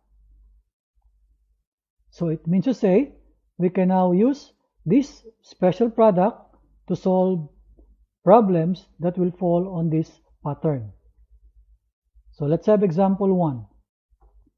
A plus 2b minus 5 all raised to 2. So as per our special product, we're going to square each term of this trinomial. So you see here, the a is squared. The 2b is also squared here. The negative 5 is also squared. So this comprises our first group. And for our second group, we're going to multiply 2 terms at a time and then multiplied by 2. So at first I'm going to multiply a and the 2b and then times 2. So you see here 2 times a times 2b. Next, I'm going to multiply a and the negative 5 and then times 2.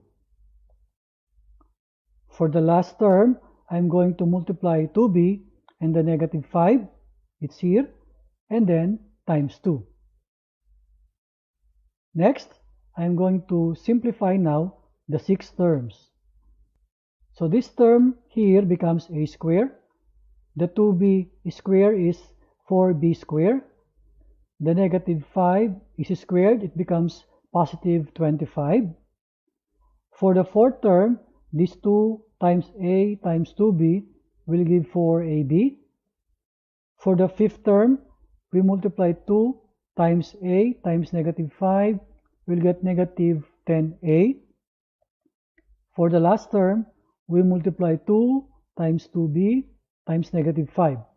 So this is negative 20b. So for our final answer, this is a square plus 4b square plus 25 plus 4ab minus 10a minus 20b. Let's see example 2. 3x minus y square plus 10 all raised to 2. So let us use our special product. Let us square each term here. So 3x is squared. The negative y square is also squared. And the positive 10 is squared. And for the second group, I will collect 2 terms at a time and then multiply it by 2. So first I'm going to multiply 3x and negative y square. It's here, and then times 2. And then plus, I'll multiply 3x and the 10. It's here now, 3x times 10 and then times 2. And the last term, I'll multiply the negative y square and the 10. It's written here, and then times 2. Then we will simplify each term. The 3x raised to 2 becomes 9x squared. This negative y square and then square outside, the negative will go away. It becomes y raised to 4. The 10 square is now 100. So the first group is now complete. I'll go to the second group. For the fourth term here, I'm going to multiply 2 times 3x times negative y square. So the negative sign comes here, and then 6, and then x, then y square. For the fifth term, I'll multiply 2 times 3x times 10. It will give 60x. And the last term, I will multiply 2 times negative y square times 10. So the answer is negative 20y squared. So we have now the 6 terms as our final answer. So this is 9x squared plus y raised to 4 plus 100 minus 6xy squared plus 60x minus 20y squared. One more point that I want to make. Since we are putting square to each term of this trinomial, it means to say the first 3 terms in the final answer must always be positive. Thank you for watching the video. See you again next time.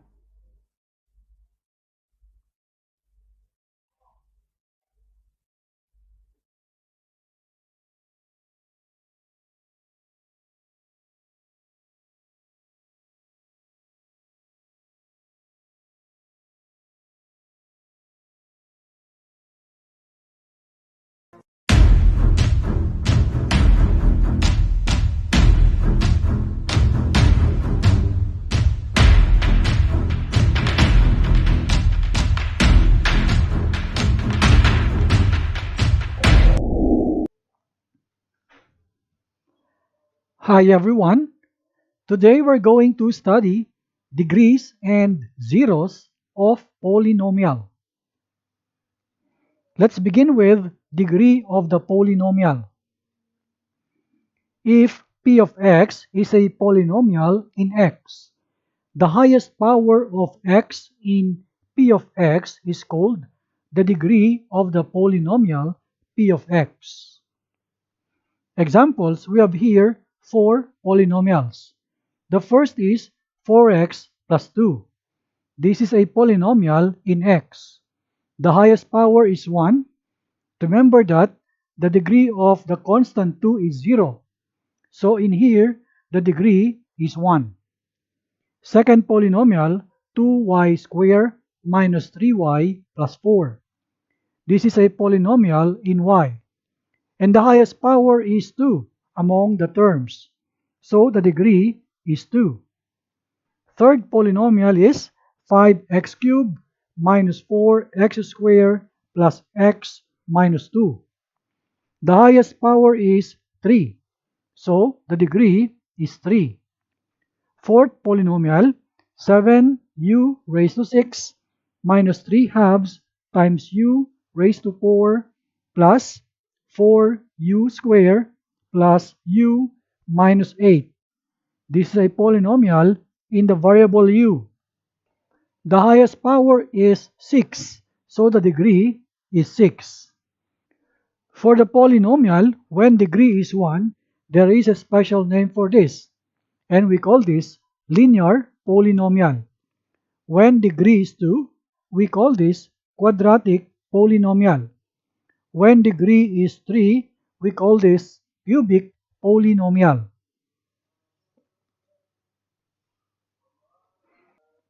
Let's go now to 0 of a polynomial. If p of x is a polynomial in x, and if k is any real number, then the value obtained by replacing x by k in p of x is called the value of p of x at x equals k, and is denoted by p of k. A real number k is said to be a zero of a polynomial p of x if p of k equals 0. Example 1. Find the corresponding value of p of x equals x squared minus 3x minus 4 at x equals negative 1, x equals 2, and x equals 4. Let's begin with the value of the function at x equals negative 1. In symbol, we write p of negative 1. The function p of x is given here. So what we're going to do is we substitute all x by negative 1. So the x squared becomes the square of negative 1 minus the 3x becomes 3 times negative 1. Then negative 4. Simplifying the square of negative 1, we have positive 1. Negative 3 times negative 1 is positive 3. Then the negative 4. Simplifying this, we have now 0. This is the value of p of negative 1. Then we go to the next at x equals 2. In symbol, we write p of 2. Evaluating the p of 2, we're going to substitute all x by 2. The x squared now becomes 2 squared minus 3x becomes 3 times 2, then minus 4. We simplify 2 squared as 4 minus 3 times 2 is 6, then we attach the negative 4. Simplifying 4 minus 6 minus 4, we have now negative 6. Then we go to at x equals 4. In symbol, we write p of 4. We're going to substitute all x by 4. So the x squared becomes 4 squared minus 3x becomes 3 times 4, then the minus 4. 4 squared is 16 minus 3 times 4 is 12 minus 4. When we simplify, the answer is 0. These are the corresponding values of p of x when x equals negative 1, at x equals 2, and x equals 4 respectively. Since p of negative 1 equals p of 4, and both are equal to 0, then negative 1 and 4 are zeros of the polynomial. Example 2. Find the zero of the polynomial p of x equals 2x plus 3. Step 1. Let k be the zero of the polynomial. Then we evaluate p of k, which means the p of x here becomes p of k, and this is now the value, 2k plus 3. Step 2. We set p of k equals 0, and we solve for k. Our equation is p of k equals 2k plus 3. Now this becomes 0. We can disregard the p of k, then we will solve here for k. This positive 3 we transpose to the right. We have now 2k equals negative 3. Then isolating k, we divide the left side and the right side by the coefficient of k, which is 2. By doing that, the value of k equals negative 3 over 2. This is the final answer. Example 3. Find the zeros of the polynomial p of x equals x squared minus 3x minus 4. Step 1. Let k be the zero of the polynomial. Then we evaluate p of k. The p of x becomes k squared minus 3k minus 4. Then step 2. We set p of k equals 0. Then we solve for k. We copy our equation in here. Then this is equal to 0. We can disregard the p of k symbol. And from here, we're going to solve for k. We can solve this by factoring. And this becomes k minus 4 times the quantity k plus 1, then equals 0. We equate each factor to 0, which means the k minus 4 equals 0 and the k plus 1 equals 0. Then we solve for k for each of these equations. In the first equation, we transpose the negative 4 to the right. So the value of k equals 4. In the second equation, we transpose the positive 1 to the right. So k equals negative 1. These are the values, and we call them zeros of the polynomial.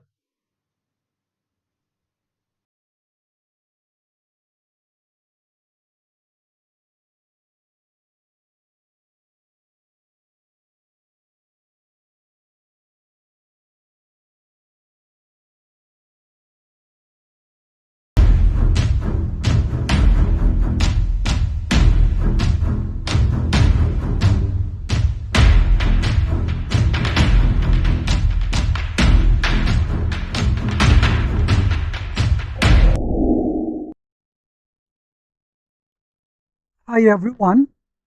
Today we're going to study polynomial remainder theorem. First, let us see this example. Evaluate the polynomial 5x minus 4x squared plus 3 at these 3 points. By notation, we write the p of x equals the given polynomial. Then we start with the first point at x equals 0. We use the notation p of 0 to denote the first problem. P of 0 means we're going to replace all x by the value 0. So it becomes 5 times 0 minus 4 times 0 squared plus 3. This 5 times 0 and this negative 4 times 0 squared will cancel out, meaning it becomes 0. So the answer is positive 3. Therefore, the p of 0 equals 3. Next point, x equals negative 1. By notation, we write here p of negative 1. we evaluate the polynomial, that is, to replace all x by the value negative 1. So 5x becomes 5 times negative 1 minus 4x squared is now 4 times the square of negative 1, then plus 3. 5 times negative 1 is negative 5. This square of negative 1 becomes positive 1 plus 3. That is equal to negative 6. Therefore, p of negative 1 equals negative 6. Then, x equals 2. We write the notation p of 2. Evaluating the polynomial, we have to replace all x by the value 2. So it becomes 5 times 2 minus 4 times 2 square plus 3. 5 times 2 is 10 minus this 2 square is 4, then plus 3. We simplify this. 4 times 4 becomes 16. So we have now 10 minus 16 plus 3. That will be negative 3. So p of 2 equals negative 3. These are the answers. We go now to polynomial remainder theorem. Polynomial remainder theorem states that if a polynomial p of x is divided by the binomial x minus a, the remainder is p of a. Example 1. Find the remainder when x cubed plus 3x squared plus 3x plus 1 is divided by x plus 1. We see that the given divisor is x plus 1. In the theorem, we need to show the negative sign. So this x plus 1 is equal to x minus negative 1. So the value of a, or a constant, is negative 1. That means, by remainder theorem, the remainder must be p of negative 1. Let us now evaluate p of negative 1 with this polynomial. So p of negative 1 equals negative 1, that is cubed, plus 3 times the square of negative 1, plus 3 times negative 1, then plus 1. Simplifying now, the cube of negative 1 is negative 1, plus 3 times the square of negative 1 is positive 1, then 3 times negative 1 is negative 3, then plus 1. We now simplify and this becomes 0. Example 2. Find the remainder when x cubed minus ax squared plus 6x minus a is divided by x minus a. The given divisor is x minus a. We have here the negative sign, so we are going to use the value a itself in the theorem. By remainder theorem, the remainder now is p of a. Let us now evaluate this polynomial with respect to a. So that will be a cubed minus a times a squared plus 6a minus a. The cube of a is a cubed. A squared times a is a cubed. So this is minus a cubed plus 6a minus a. When we simplify, a cubed minus a cubed is 0. Then 6a minus a is 5a. This is our answer.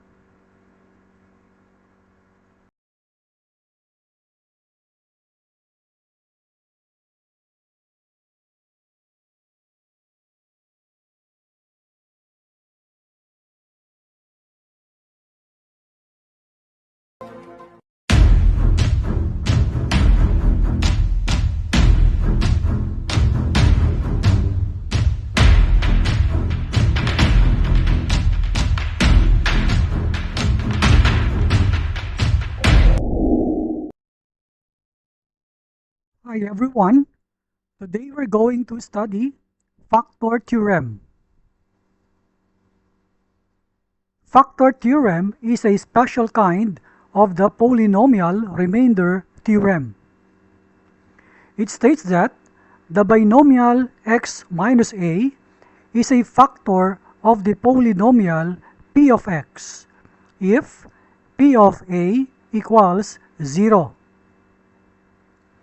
In general, a polynomial f of x is a factor of another polynomial p of x, such that when p of x is divided by f of x, the remainder is 0.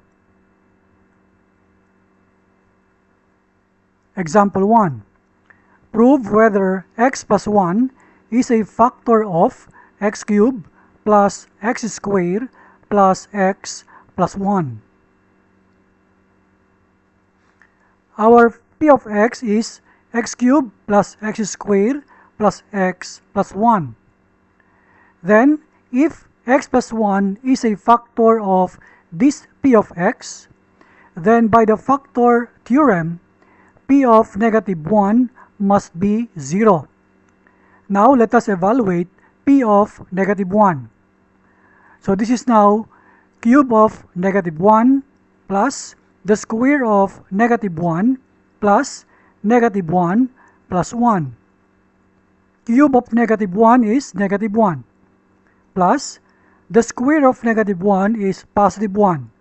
Then we write here minus 1 plus 1. When we simplify, this becomes 0. Since p of negative 1 equals 0, then x plus 1, the binomial, is a factor of the p of x, that is x cubed plus x squared plus x plus 1.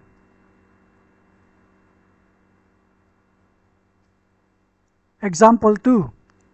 Determine whether x plus 2 is a factor of x cubed plus 3x squared plus 3x plus 1. Our p of x is x cubed plus 3x squared plus 3x plus 1. Then we say that if x plus 2 is a factor of p of x, then by the factor theorem, p of negative 2 must be 0. Let us now evaluate and check if p of negative 2 equals 0. So we have now the cube of negative 2 plus 3 times the square of negative 2 plus 3 times negative 2 plus 1.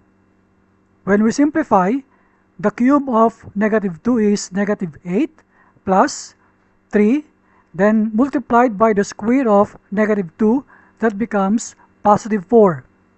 Then 3 times negative 2 is negative 6 plus 1. 3 times 4 is 12. Then when we combine the numbers, we have negative 1. So p of negative 2 equals negative 1. Since p of negative 2 is not equal to 0, then x plus 2 is not a factor of x cubed plus 3x squared plus 3x plus 1.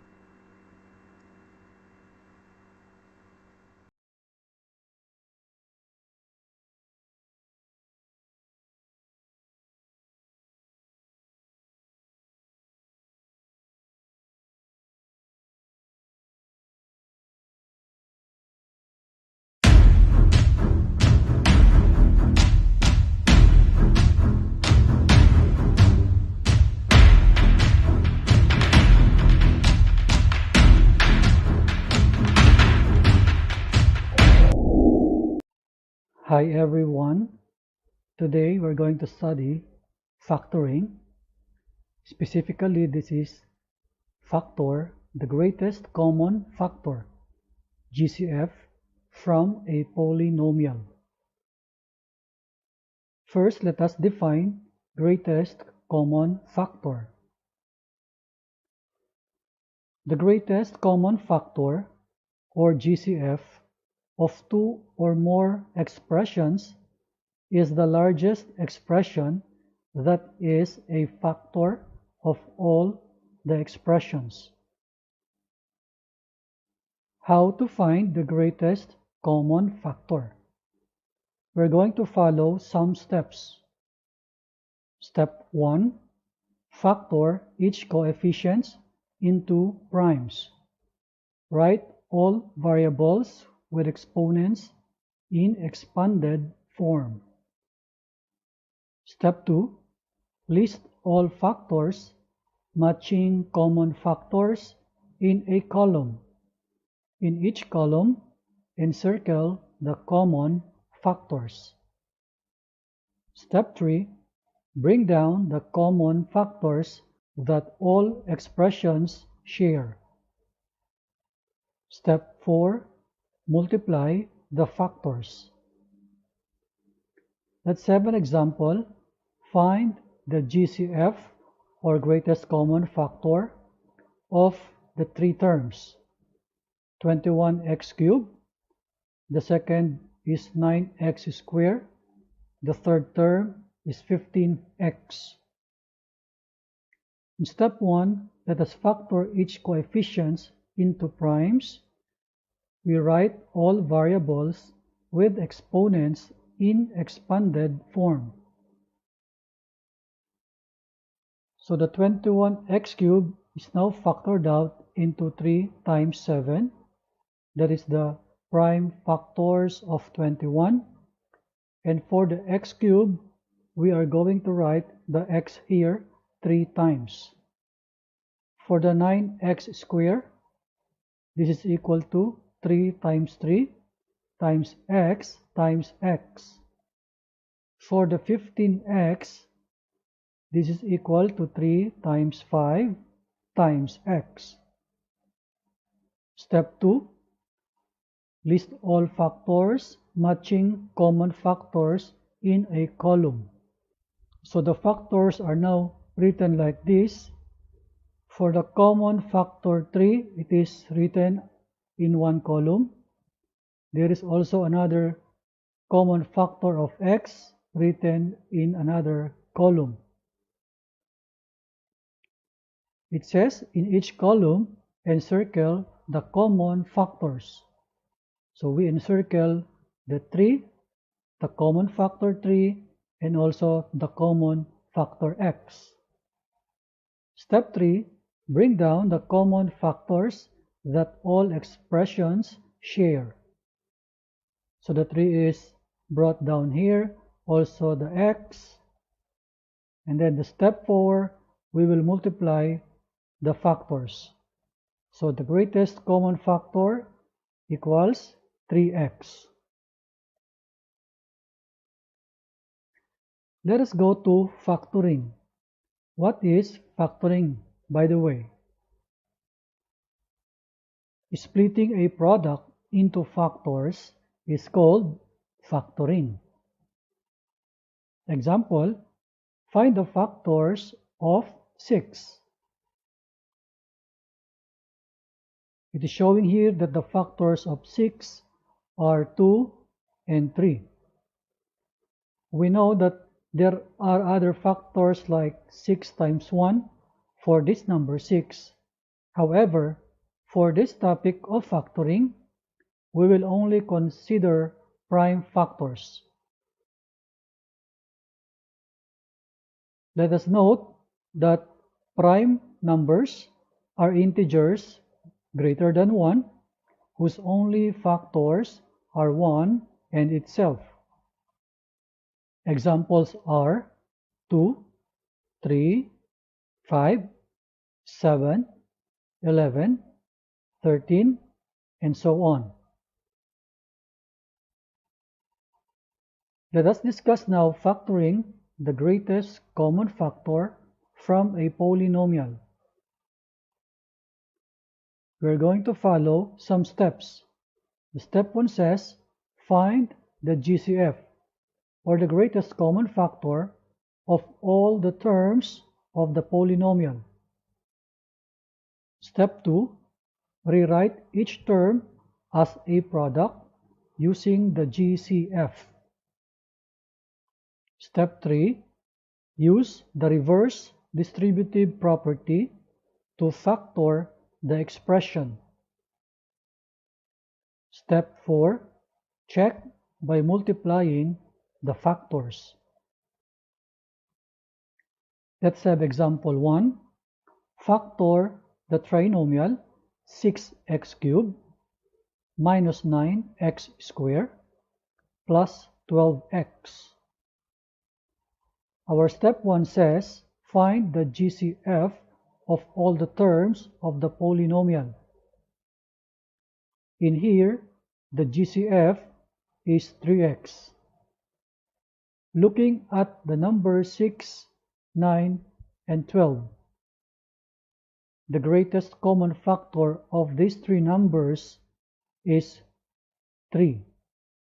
For the variables x cubed, x squared, and the x, the greatest common factor is x. So the GCF of this trinomial is 3x. Step 2. Let us rewrite each term as a product using the GCF. It means we're going to split each term. Look at the first term. The 6x cubed is split into two factors in such a way that one factor should be the GCF. So the 6x cubed is now factored out into 3x and 2x squared. The second term, negative 9x squared, is now factored out into negative 3x, the GCF, times the 3x. For the 12x, the factors are the GCF 3x and the number 4. For step 3, use the reverse distributive property to factor the expression. It means to say we're going to remove first the GCF from the three terms.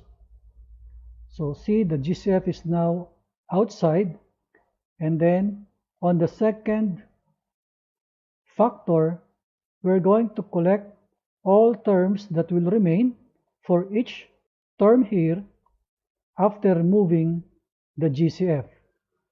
Look at the first term here. After removing the GCF, the 2x squared remains, so it is written here 2x squared. For the second term, after removing the GCF, only the 3x is coming, so this is minus 3x.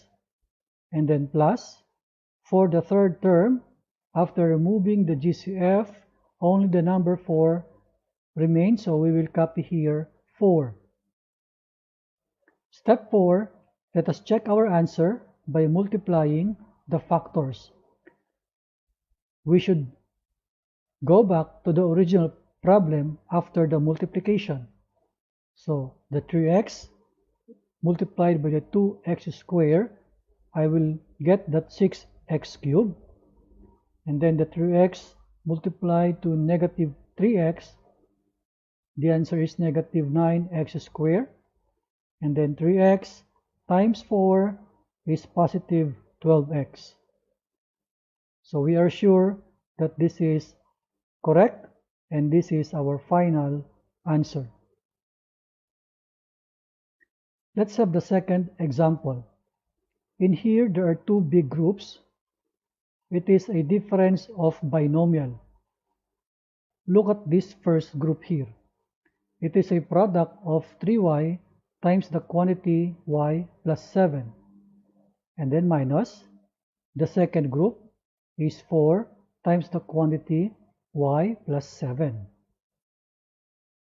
Let us go to our step 1. Find the GCF of all the terms of the polynomial.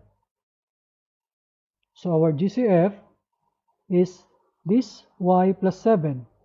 That is the common in the first group and in the second group. So I wrote here the GCF, that same y plus 7. Step 2, rewrite each term as a product using the GCF. In this problem, it is already in the form of a product in such a way that one of the factor is the GCF. So we just copy that same problem. In step 3, use the reverse distributive property to factor the expression. So we're going to remove first the GCF. So removing the GCF here, we expect two terms in the second factor. In the first blank here, I'm going to write the remaining term after removing the GCF. So looking at this first group, I can see here that 3y will remain after I remove the GCF. So I will write the 3y. And then plus. For the second blank, I'm going to write here the remaining term after removing the GCF. So that is the negative 4. So negative 4 will come down here. So this is plus and minus. I will simplify this into negative 4. And step 4, let us check by multiplying the factors. So we want to multiply these factors and hoping that we will get back the original problem. So the first group is this 3y times the GCF. So this is our 3y. If I multiply by the first group or the GCF, I will get the first group here. And then this negative 4 multiplied by the GCF here, I will get the second group, the negative 4 times the quantity y plus 7. So now I am sure that this answer or these factors are correct, and this is our final answer.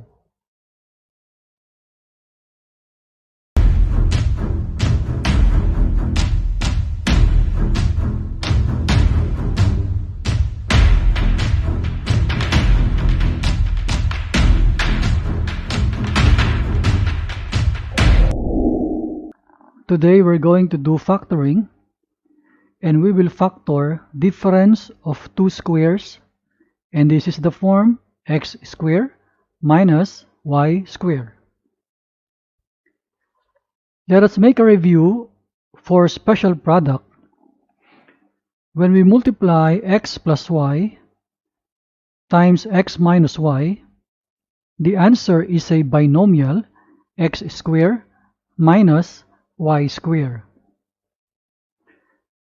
The factors are called conjugates. It means the conjugate of x plus y is the x minus y, and vice versa. While the product, we call this difference of two squares. For today's lesson, we are going to do the reverse process. The problem will come to you as this product, and then you are required to give the factors of this form. How to factor difference of two squares? In step 1, rewrite the two terms as squares of some terms. Step 2, write the factors following the pattern. The x squared minus y squared equals the binomial x plus y times x minus y. Let us have example 1. Factor the binomial x squared minus 9. For step 1, we will rewrite the two terms as squares of some terms. So the x squared is now written as the square of x, and then minus the 9 is now 3 squared.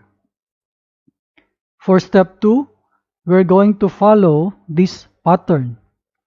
It means we expect two binomials in our answer.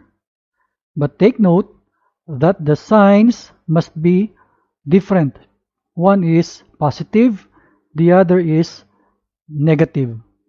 We're going to put x on the first blank of the binomials. And then the 3 will be the second term of each of the binomial. So we see here we have the x plus 3 times the x minus 3. So this is our answer.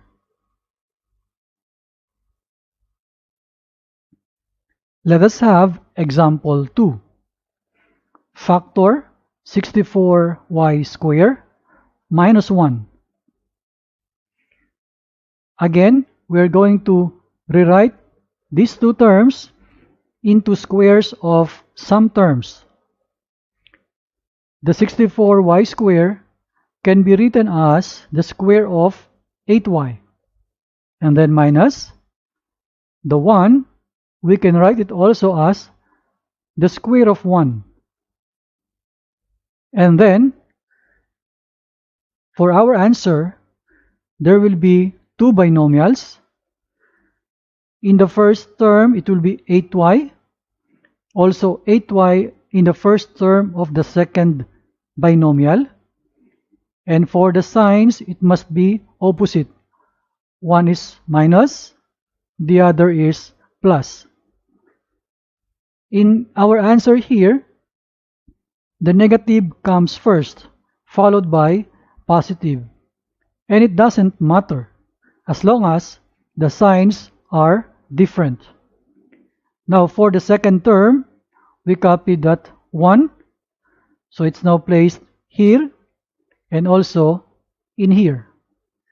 So our answer is the binomial 8y minus 1 times 8y plus 1.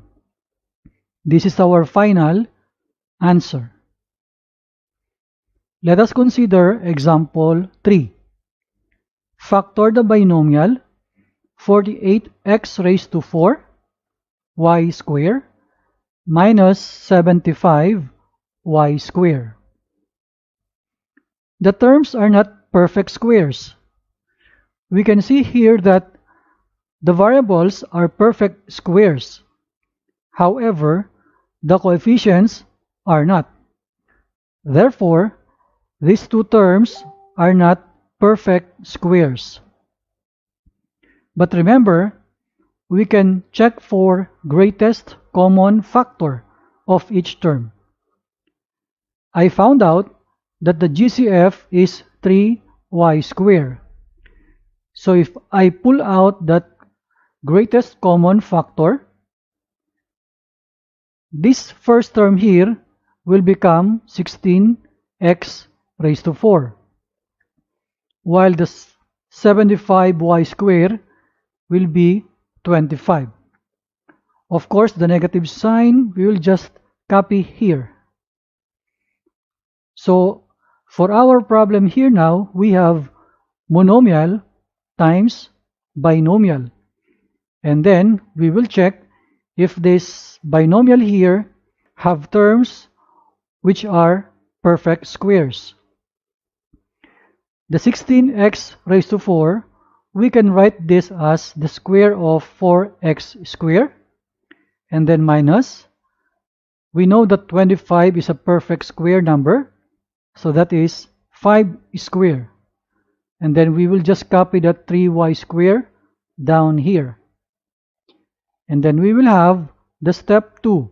For step 2, we are now expecting two binomials here. The first term will be the 4x squared. It's now here and also here. And then for the signs, we will have the plus and minus. And for the second term of the binomials respectively, it will be this number 5. It's now here and also here. So our final answer is this 3y squared times the binomial 4x squared plus 5 times the binomial 4x squared minus 5. And this is our final answer.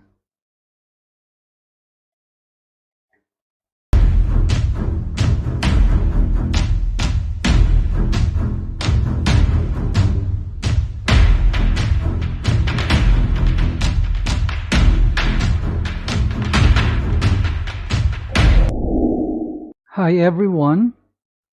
Today we're going to study factoring, and we are going to factor perfect square trinomials of this form: x squared plus or minus 2xy plus y squared.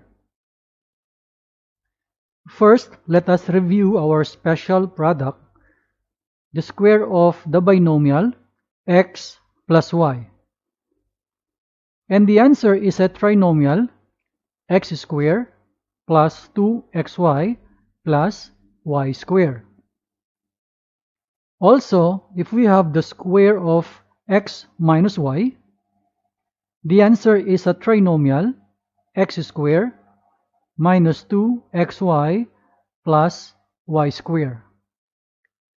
This trinomial and this trinomial are called perfect square trinomials because both of them comes from the square of binomials.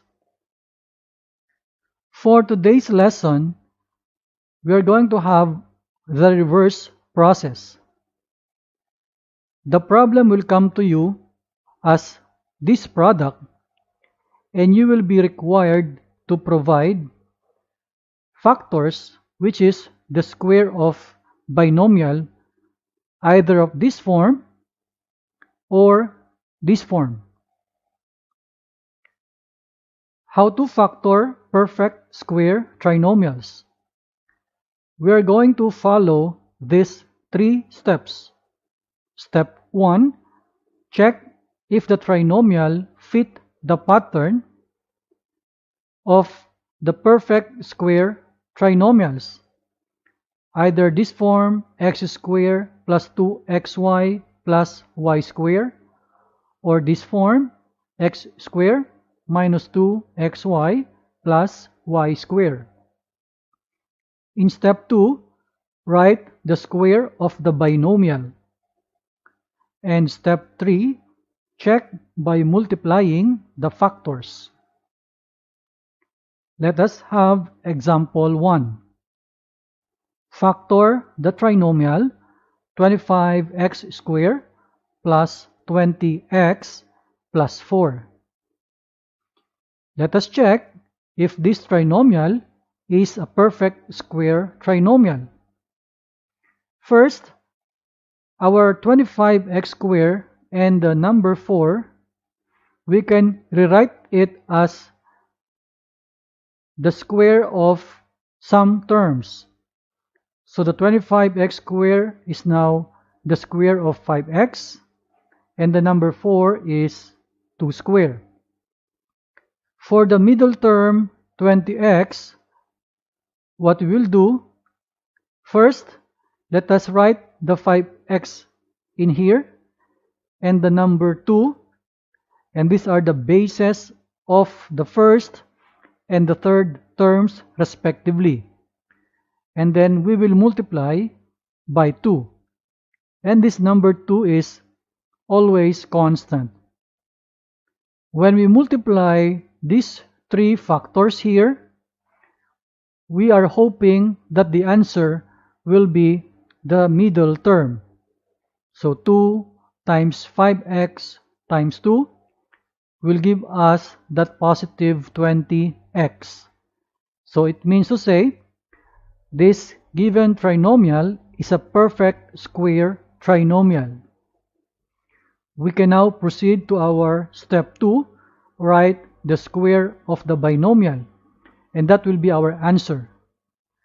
So to write our answer, we're going to put 5x as the first term here, and that 5x is the base of the first term, and then plus This positive sign comes from the sign of the middle term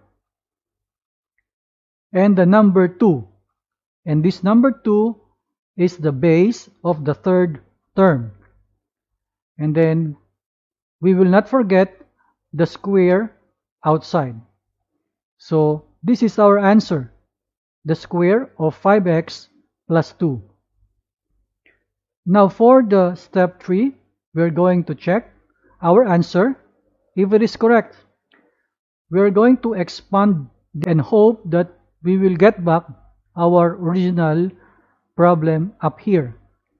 So when we expand a binomial, it will follow this pattern here. So the 5x square, it will give me the 25x square, and that is the first term of the trinomial. If I square 2, that is equal to 4, and that is the third term of the trinomial. Now I will multiply 5x times 2 and times 2, and that is equal to 20x. So the square of 5x plus 2 is our final answer. Let us go to example 2. Factor the trinomial 16x squared minus 8xy plus y squared. I wrote my steps here. So first, I'm going to rewrite the 16x squared into the square of 4x and the y squared to be the square of y.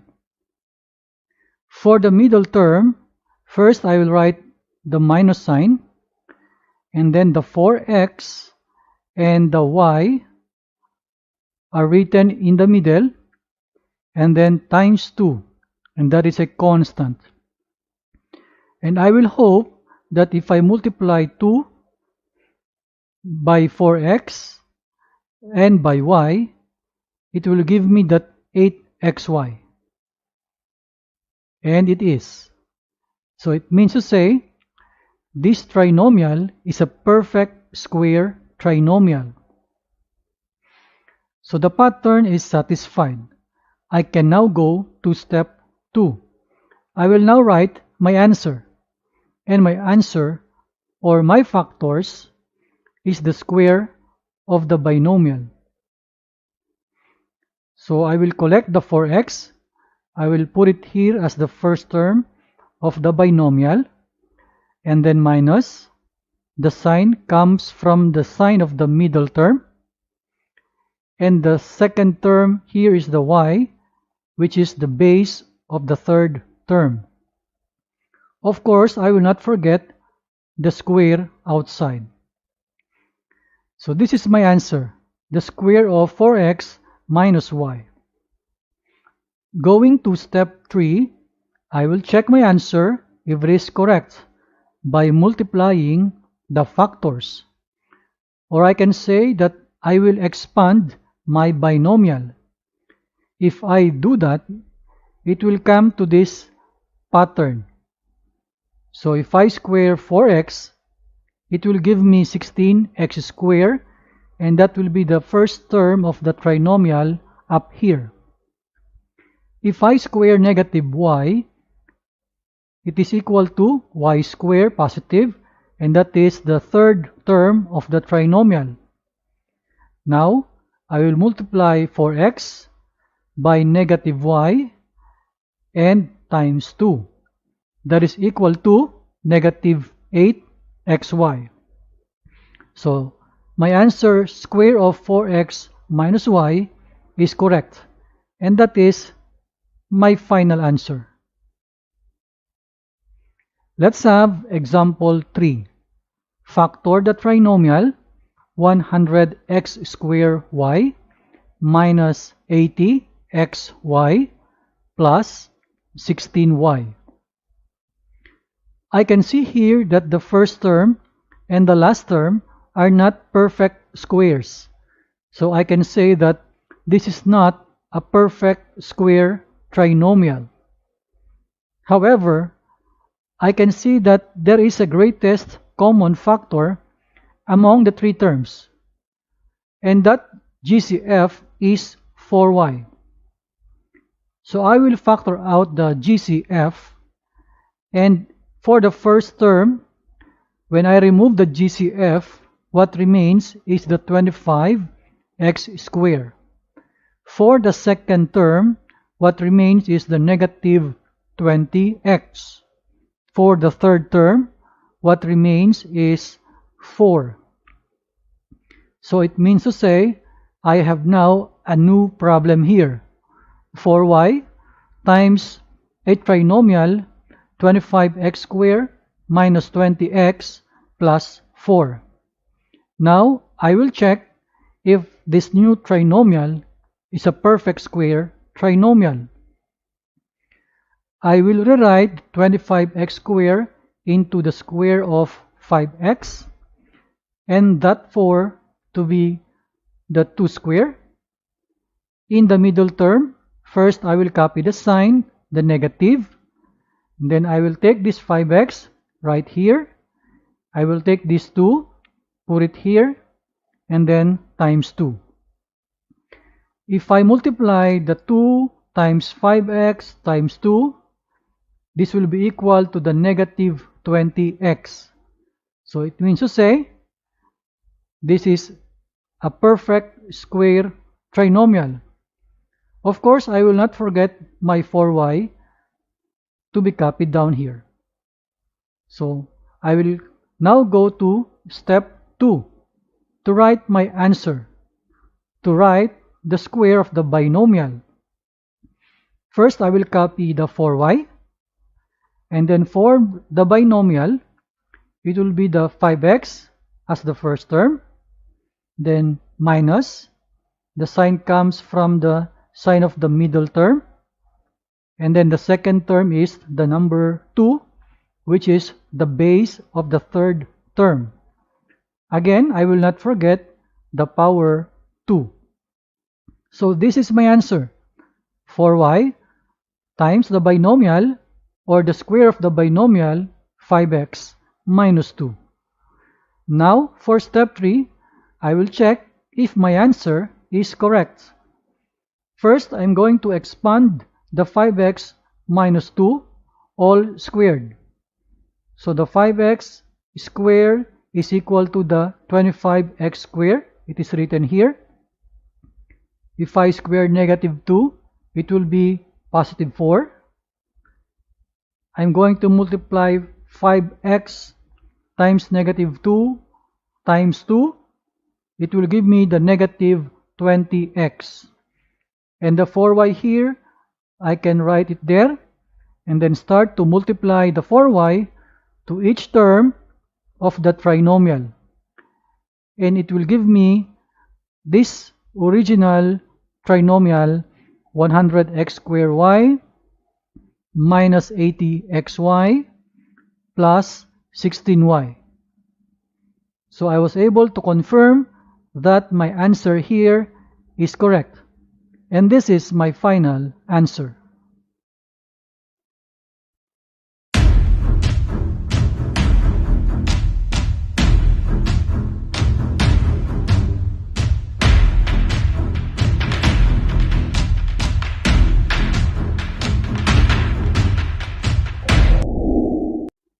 Hi everyone. Today we're going to factor trinomial of this form, x squared plus bx plus c. First, let us review multiplying two binomials. In here I have x plus m times x plus n. So we know how to multiply this. I'm going to get the x from the first group and multiply to all the terms of the other binomial. So x times x is x squared, x times n is positive nx. The next is the m to be multiplied to the other members of the other group. So m times x is mx, m times n is mn. And then I can see that the two terms in the middle has a common factor of x. So I put the common factor x outside, so the other factor will be n plus m. Or since our last term here is mn, I want to interchange the n and the m, and there will be no issue on that.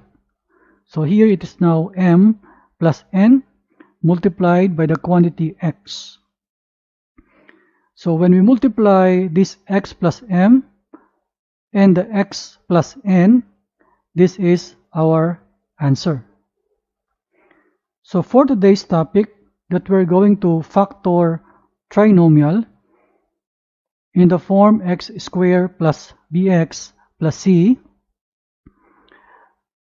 and to compare with our review multiplication on top, I can say that the b here is equal to that m plus n, and the c, or the constant, is equal to that product m times n. And then later, what we want to get are factors of this form, x plus m times x plus n.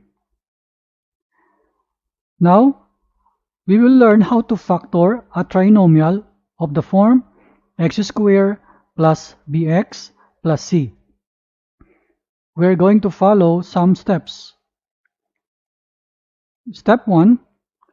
Write the factors as two binomials with first terms x, just like this. Step 2. We're going to find two numbers m and n. And this m and n will be those terms that we're going to write on the blanks in the step 1. But there are two conditions for this m and n. This is the first condition. If we multiply the m and the n, it should be equal to the c. And this c is the constant of our trinomial. The next condition is, if we add the m and n, so that is m plus n, it must be equal to b. And this b here is the coefficient of the x in the middle term of the trinomial. So once we comply the step 2, we will go now to step 3. We will use m and n as the last terms of the factors. So it will be like this now, x plus m multiplied by x plus n. And step 4, we're going to check our answers. We will check by multiplying the factors, and it must come back to its original problem or the original trinomial. Let us have some examples. Example 1. Factor the trinomial x squared plus 13x plus 30. Step 1 says, let us write the factors as two binomials with first terms x. So I wrote like this, the x plus blank and then x plus blank. In step 2, let us find two numbers m and n such that the product of these two numbers is equal to c, and the sum of these two numbers is equal to b. Here is the list of factors of 30. The first is 1 and 30. The second is 2 and 15. Third, 3 and 10. Fourth, 5 and 6. Now on this column, we are going to add the factors. 1 plus 30 is 31. 2 plus 15 is 17. 3 plus 10 is 13. 5 plus 6 equals 11. As we can see here, this 13 here matches our B. It means to say the factors 3 and 10 is what we want for the M and N. So step 3, we are going to use the M and N as the last terms of the factors. So from here, the 3 and 10, we're going to put on the blanks. So it's now x plus 3 times x plus 10. Step 4 says, just to check our answer, we're going to multiply these two binomials. So x times x will give me x squared. X times 10 will be 10x. 3 times x is 3x. 3 times 10 is 30. In the middle terms, the 10x and the 3x, we can combine them. And the final answer is x squared plus 13x plus 30. And we can see that the product here is the same with our original trinomial on top. So what does it mean? It only means our answer here is correct. And this is our final answer. Let us have example 2. Factor x squared minus 11x plus 24.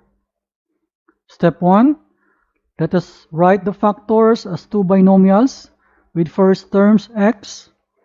So x plus blank multiplied by x plus a blank. Step 2, let us now find the two numbers m and n. We are looking for the factors of 24, and here are the factors. 1 and 24, negative 1 and negative 24, 2 and 12, negative 2 and negative 12, 3 and 8, negative 3 and negative 8, 4 and 6, negative 4 and negative 6. And then on this column, we are going to add the factors. 1 plus 24 is 25, negative 1 plus negative 24 is negative 25, 2 plus 12 is 14, negative 2 plus negative 12 is negative 14, 3 plus 8 is 11, negative 3 plus negative 8 is negative 11, 4 plus 6 is 10, negative 4 plus negative 6 is negative 10. We can see now that this negative 11 as the sum matches our value of b. So it means to say we're going to use the m and n as the last terms of the factors. That is the step 3. This negative 3 and negative 8 are our m and n respectively. So we're going to put these two values on the blanks. So this is now our binomials. X minus 3 times x minus 8. In step 4, if our answer is correct, by multiplying these two binomials. So we have now x times x is x squared. X times negative 8 is negative 8x. Then negative 3 times x is negative 3x. Then negative 3 times negative 8 is positive 24. And then the middle terms, we can see that they are like terms that we can combine.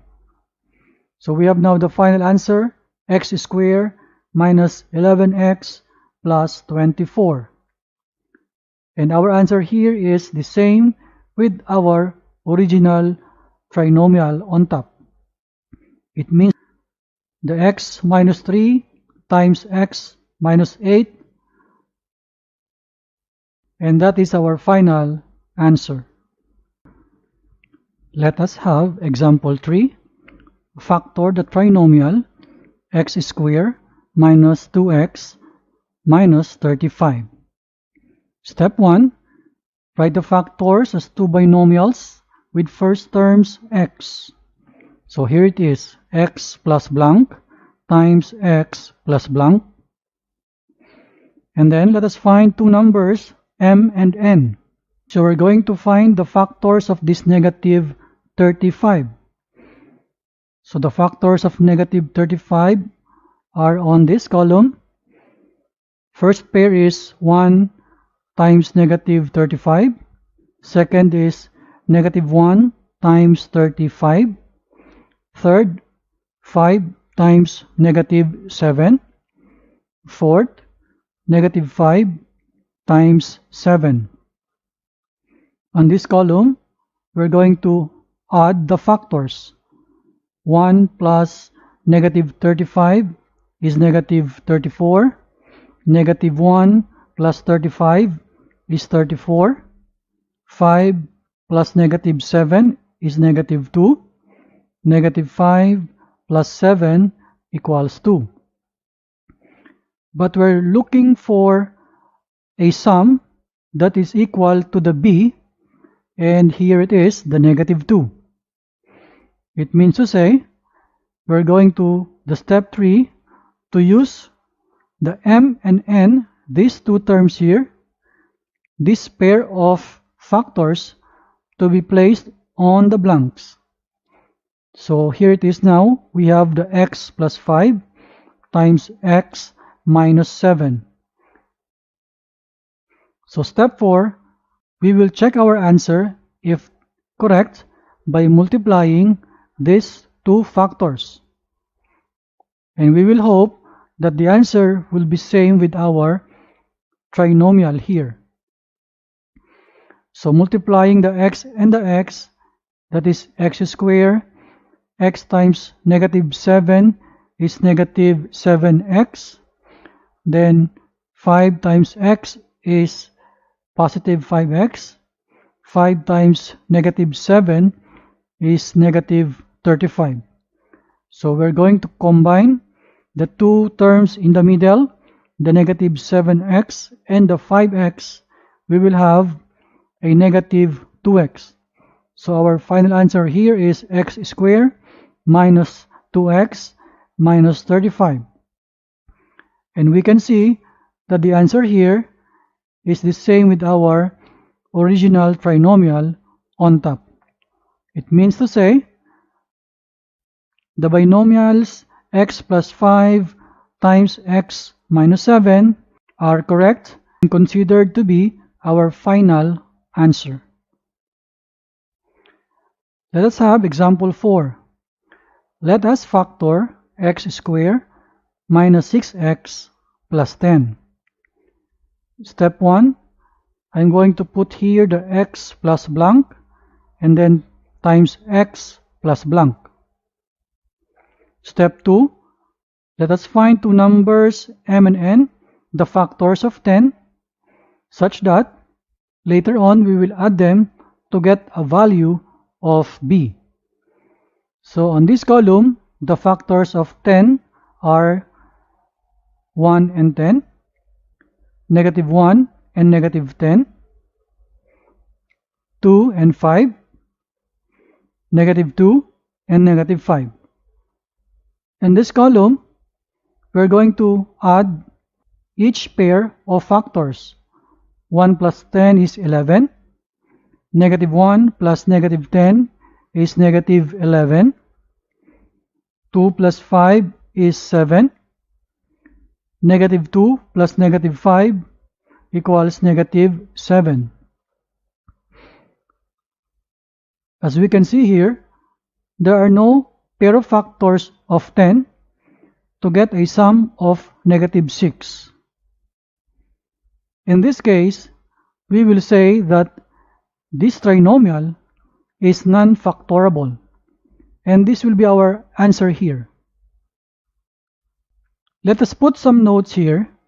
We know that we are factoring a trinomial that is equal to two binomials and that is x plus m times x plus n. If c is positive, the c here is the constant of our trinomial. It means to say the m and n are here, should have the same sign. It can be both positive or both negative. Look at our previous examples 1 and 2. In example 1, the constant is 30 and positive. So look at our factors here. The 3 and 10 are both positive. Also, the sign of the b will tell us that the signs of the m and n should be both positive. Let's have example 2. The constant is positive 24. So look at our m and n. They have the same signs and both negative. Considering the sign of the b here, since it is negative, it gives us idea that these two binomials in the m and n should have both negative also.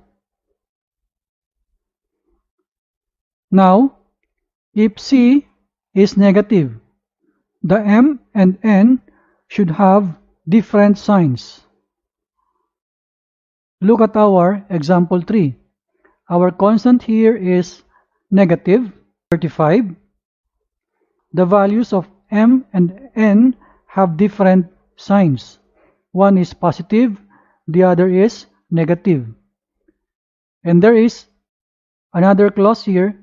The bigger number between m and n should have same sign with b.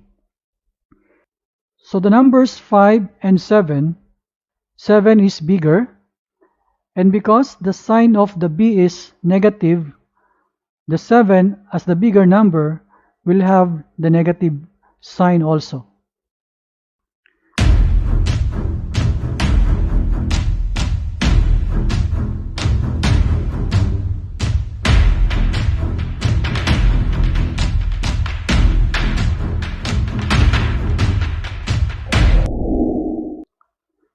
Hi everyone, today we're going to study factoring, and we're going to factor a trinomial of this form: ax squared plus bx plus c.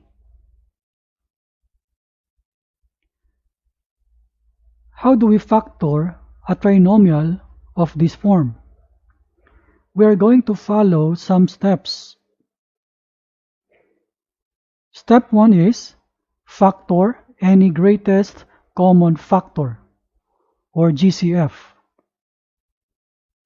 Step 2, find the product AC. This AC means the A, the coefficient of x squared, and the C, the constant of the trinomial. Step 3, we're going to find two numbers m and n, such that if we multiply the m and n, this is equal to the AC. This AC coming from step 2.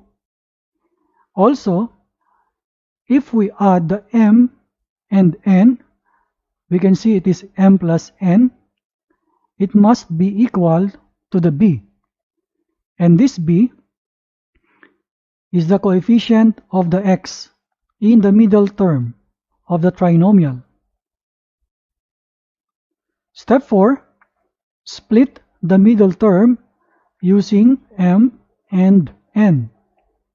It means to say the ax squared plus bx plus c will become like this: ax squared plus mx plus nx plus c. Step 5, we're going to factor by grouping. Let us have example 1. Let us factor out 10x squared minus 55x plus 70.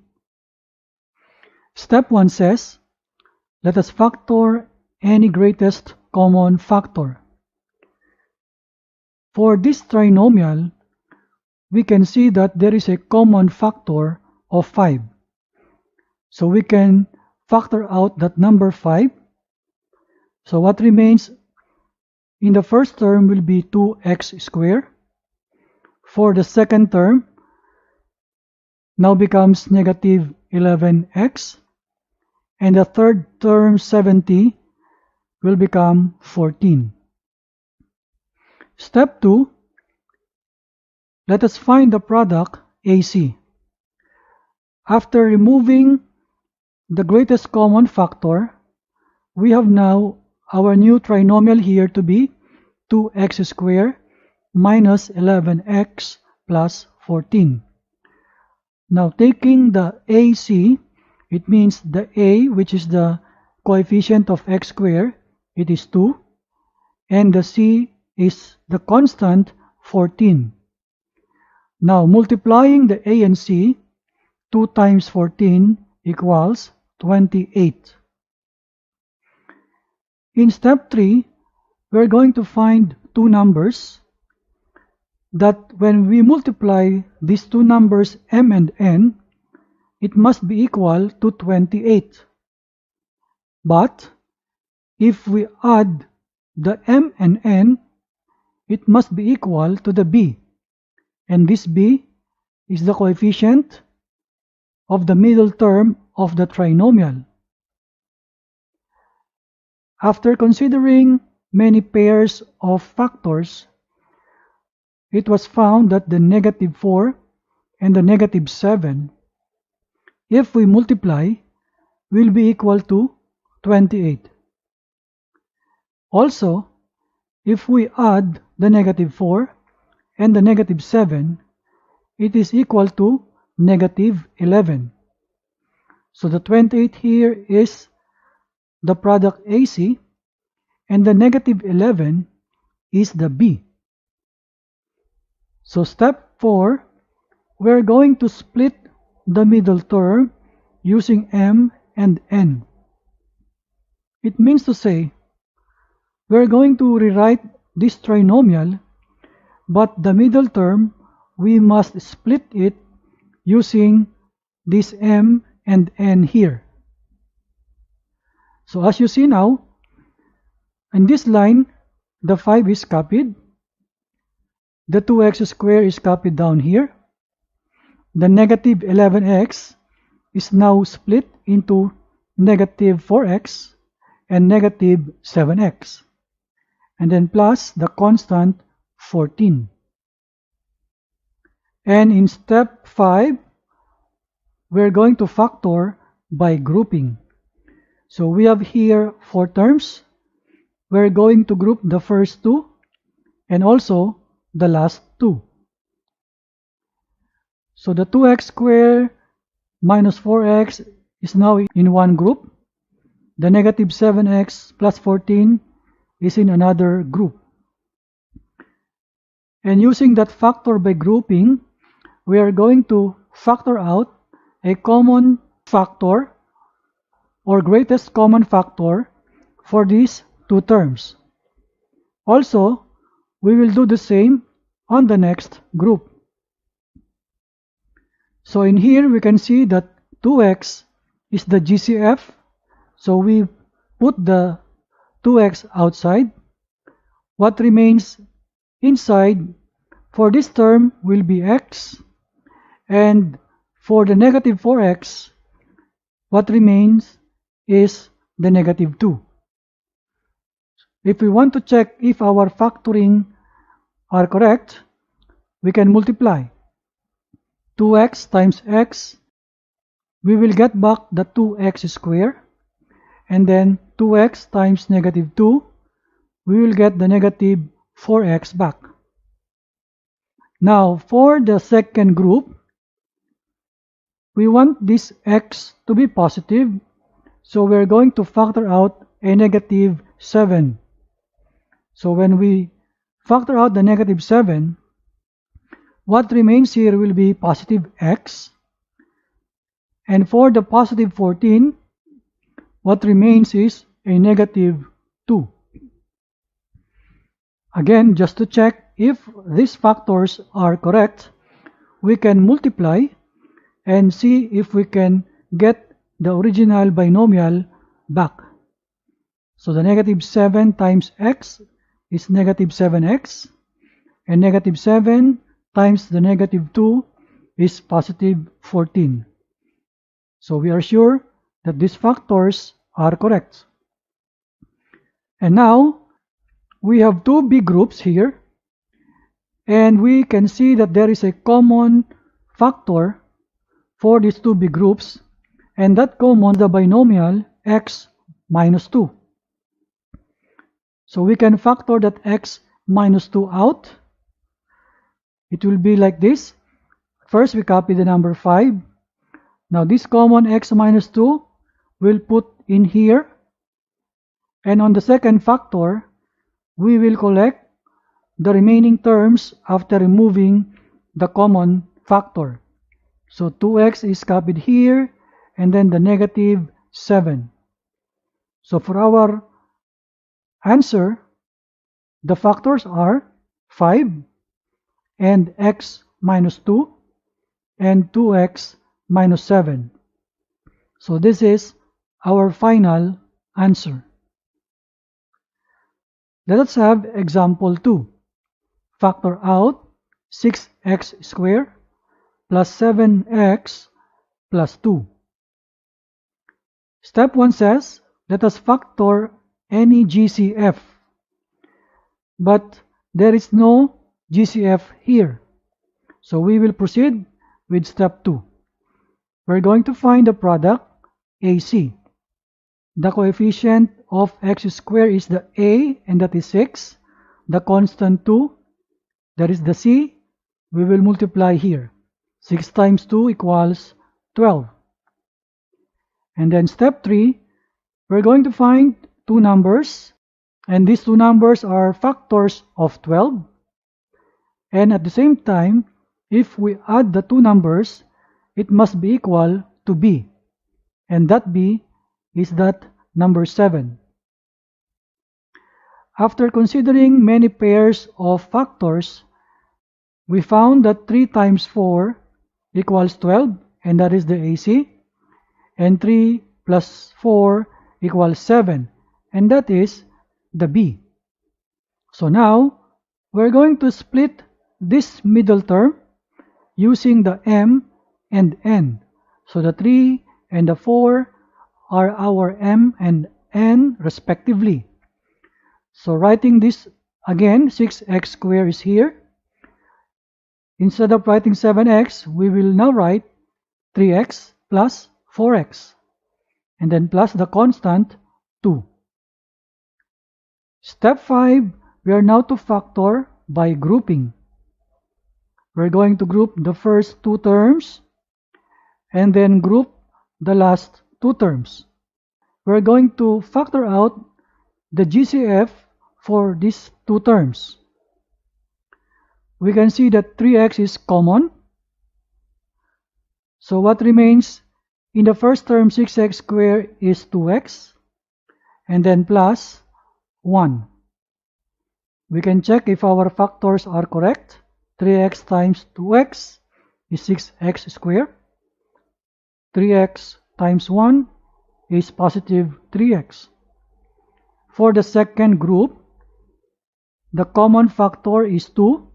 So we remove the number 2 outside, and what remains with the 4x is 2x, and then for the 2, it becomes 1.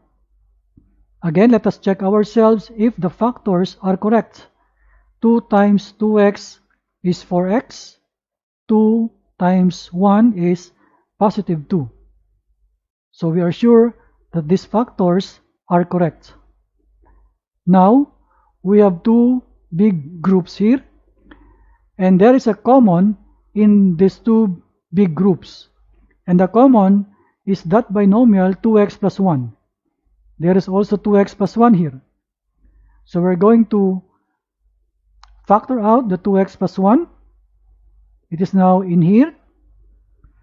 And for the second factor, it is simply the remaining terms for each of the big groups. So the 3x is copied here and then plus the 2. So our factors 2x plus 1 times the 3x plus 2.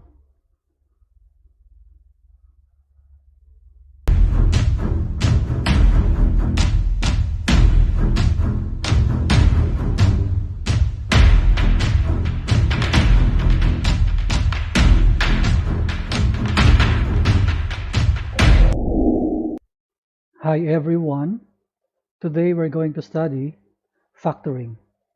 This time we're going to factor by grouping. How to factor by grouping? We're going to follow these 4 general steps. In step 1, we're going to group terms with common factors. Step 2, we will factor out the common factor in each group. Step 3, factor the common factor from the expression. Step 4, check by multiplying the factors. Let us have example 1. Let's factor out these 4 terms, xy plus y plus 2x plus 2. In step 1, we're going to group terms with common factors. So I'm going to group the first 2 terms, xy plus y, and the last 2 terms, 2x plus 2. In step 2, factor out the common factor in each group. In the first group, the variable y is common, so I'm going to factor it out. So y comes out. What remains inside is the x plus 1. For checking, I'm going to multiply this y to this x, so I will get back the xy, and then y times 1 is y. So I'm sure that this is a correct factors for the first group. In the second group, the common is the number 2. So I'm going to bring out that number 2, and what remains inside is the x plus 1. So checking again, 2 times x is 2x, 2 times 1 is 2. So I'm sure that this is a correct factors for the second group. In step 3, factor the common factor from the expression. We have now here 2 big groups. For each group, the common factor is the binomial x plus 1. So I'm going to bring out that common factor outside. So it is now x plus 1. Since we have 2 big groups, the second factor should be a binomial also. So I'm going to collect all the terms that will remain after removing the common factor from each group. So in here, it is y, and then plus the 2.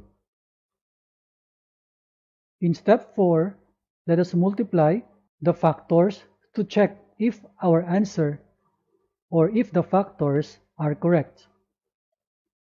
So x multiplied by y, I will get that xy. X times 2, I will have this 2x. And then 1 times y, will get back that y. And 1 times 2 is 2. So these factors are the correct answer. Let us have example 2. 2x cubed minus x squared minus 10x plus 5. Step 1. Group terms with common factors. So I'm going to group the first two terms and group the last two terms.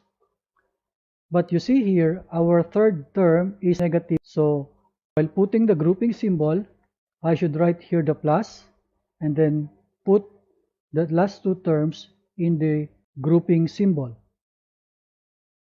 In step 2, factor out the common factor in each group. The common is the x squared. So I'm going to pull out the x squared. So what remains will be 2x minus 1. In the second group, the common is 5. But I should write negative 5 so that later the binomial here will come to be on the same value with the 2x minus 1 of the first group. So if I pull out the negative 5, what remains here is the 2x minus 1. Before going further, I must check myself if the factors are correct. The negative 5 multiplied by 2x, I will get the negative 10x back. The negative 5 times negative 1 is positive 5. So these factors are correct for the second group. And then for step 3, we will factor the common from the expression. So from the two big groups, the common factor is that binomial 2x minus 1. So I'm going to pull it out. So 2x minus 1 is now here. And for the second factor, I put two blanks because since I have binomials in here, I should have a binomial also in the second factor down here. And then to collect the remaining terms after removing the common factor from the group 1 here, x squared I should copy down here. And for the second group, the negative 5. So for step 4, I'm going to check by multiplying the factors. So the 2x times x squared, the answer is the 2x cubed. 2x times negative 5, I will get the negative 10x. Then negative 1 times x squared, it is negative x squared. Negative 1 times negative 5 is positive 5. So we are now sure that our answer is correct. Let us have example 3. Factor out 2x minus 9y plus 18 minus xy. So let us group terms with common factors. If I group the 2x minus 9y, there is no common between these two terms. Also, the 18 minus xy, if I group these two, there is no common factors for these last two terms. So what I'm going to do is to rearrange the terms. I can put the 2x on the last part. So it's now negative 9y plus 18 minus xy plus 2x. And then from here, I can see now that there is a common factor in the first two terms. Also, there is common in the last two terms. So it's now the quantity negative 9y plus 18 plus. So again, I see here that the third term is negative xy. So I must be careful. I should put here the plus and put the grouping symbol for the negative xy plus 2x. And step 2, factor out the common factor. In the first group, the common factor is 9. But I want this variable y to be positive, so I should pull out negative 9. And if I do that, the remaining terms inside here should be y minus 2. Now, to check myself, the negative 9, if I multiply it by y, I will get back the negative 9y. The negative 9 times the negative 2 equals positive 18. So I'm sure that these factors are correct for the first group. Now, for the second group, I want that y to be positive also, so I should factor out a negative x. So what remains here now is positive y and then negative 2. So let us check again if the factors are correct. I'm going to multiply negative x by y. It will be negative xy. The negative x times negative 2 will be positive 2x. So I'm sure now that these factors are correct for the second group.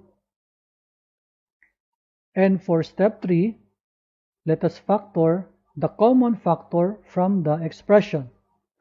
So the common is the y minus 2. It is now down here.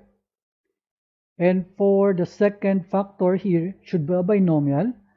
I will simply collect the terms that will remain after removing the common factor. For the first group, the negative 9 will come here. For the second group, the negative x will remain, and I should copy that down here. And for the step 4, I should multiply the factors to check if it is correct. So y times negative 9, I will get the negative 9y. Then y times negative x, here is the negative xy. Negative 2 times negative 9, I will have this positive 18. Negative 2 times negative x will be positive 2x. So now I am sure that my factors here are correct. And this is our final answer. Let us have example 4. Factor out x squared minus 6x plus 9 minus y squared. Step 1. Group terms with common factors. If I group the first two terms, I can see that there is common between them, and that is x.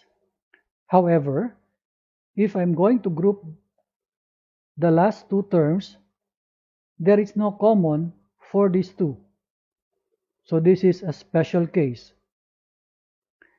It is possible that I can group the first three terms. So x squared minus 6x plus y is now taken as one group, and then the negative y squared will be alone. And then this trinomial, I can factor it out into the square of difference of two terms. Then I will just copy the negative y squared here. In step 2, I'm going to factor out using the special product difference of two squares, and this is the formula. When we have a squared minus b squared, the answer will be the binomial a plus b times the a minus b. In this case, the x minus 3 is considered to be the a, and the y is the b. So in applying this formula, it will be like this. So the a, the x minus 3, I will copy here. Then first I'm going to put the plus sign, and then the y. And then multiplied by the quantity x minus 3. This is the a again. And then this time should be minus, and the y. And then I'm going to simply remove the grouping symbol inside the square brackets.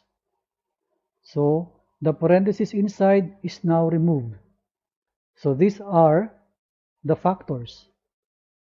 So step 3, we're going to check by multiplying the factors if these are correct. So if I'm going to take one term each from this group and to multiply to the other group, this will be the product. So x times x will be x squared.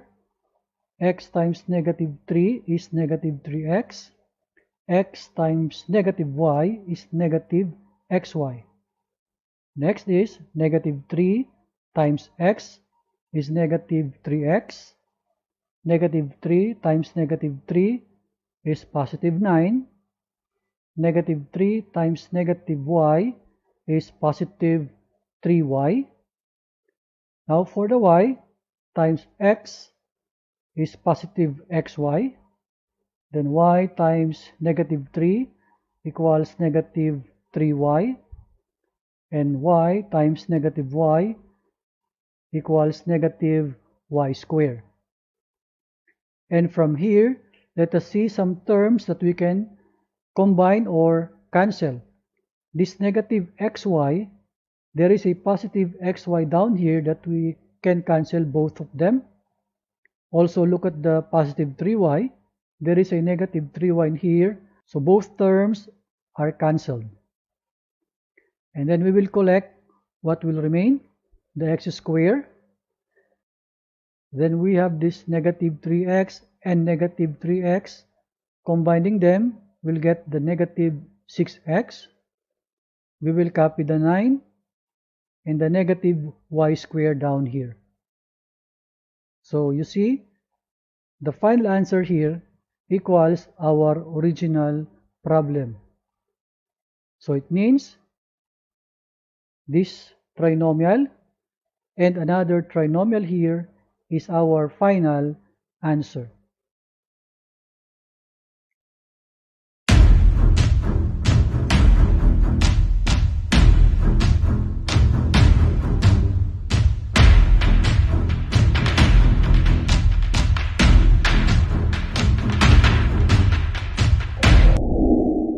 Hi everyone. Today we're going to do factoring.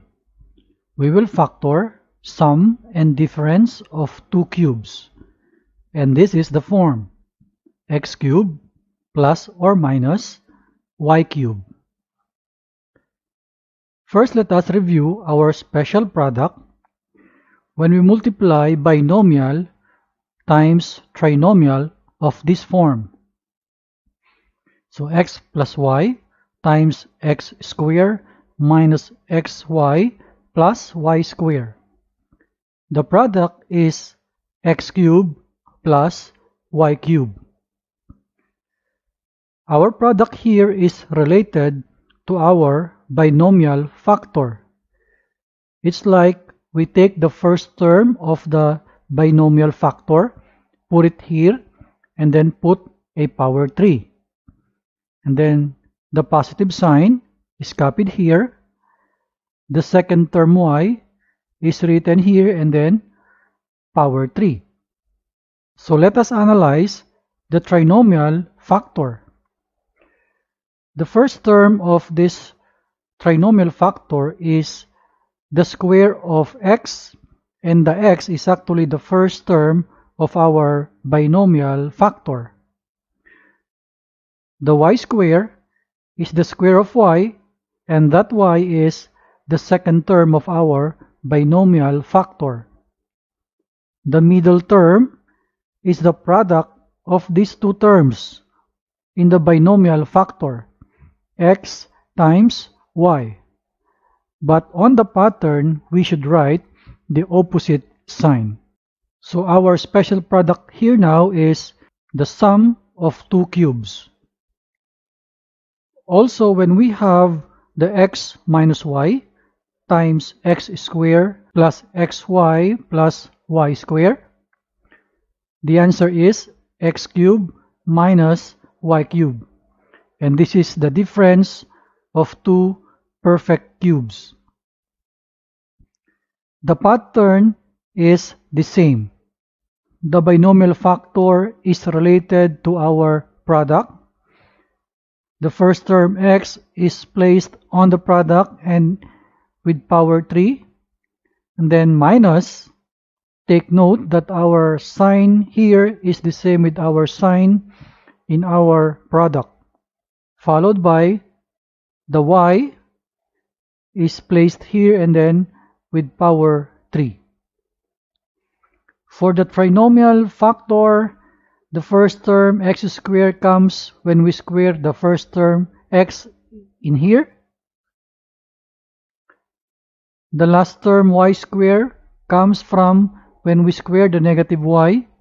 It will give us positive y squared. The middle term xy comes when we multiply the x times the negative y. We get a negative xy, but based on the pattern, we should write the opposite sign. So you see here in the middle, it is positive xy. For today's lesson, we will do the reverse process. The problem will come the sum of two cubes or the difference of two cubes, and you will be required to provide the factors of this form or of this form. How to factor sum or difference of two cubes? We are going to have these three steps. Step 1, write the terms as cubes. Step 2, use the sum or difference of cubes pattern. And the patterns are here. And step 3, simplify. Let us apply these steps to solve some problems. Let us have example 1. Factor x cubed plus 64. The steps are here. So we will apply the step 1 first. Write the terms as cubes. So x cubed here is now written as the cube of x, and then plus the 64 is equal to the cube of 4. And then step 2, we're going to write the factors. In the factors, we expect a binomial times a trinomial. Let us write the binomial first. We will write the x, we will copy the positive sign, and we will copy the number 4. So our binomial is the x plus 4.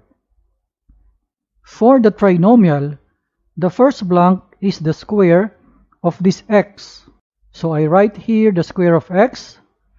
The last term is the square of the number 4, or the second term of the binomial. In the middle term, I am going to multiply the two terms here. So x times 4. But take note that we will use the opposite sign. So all the terms are now in place. We will just simply go to step 3 to simplify. I will copy the binomial, and then for the trinomial, I will simplify the square of x to be x squared.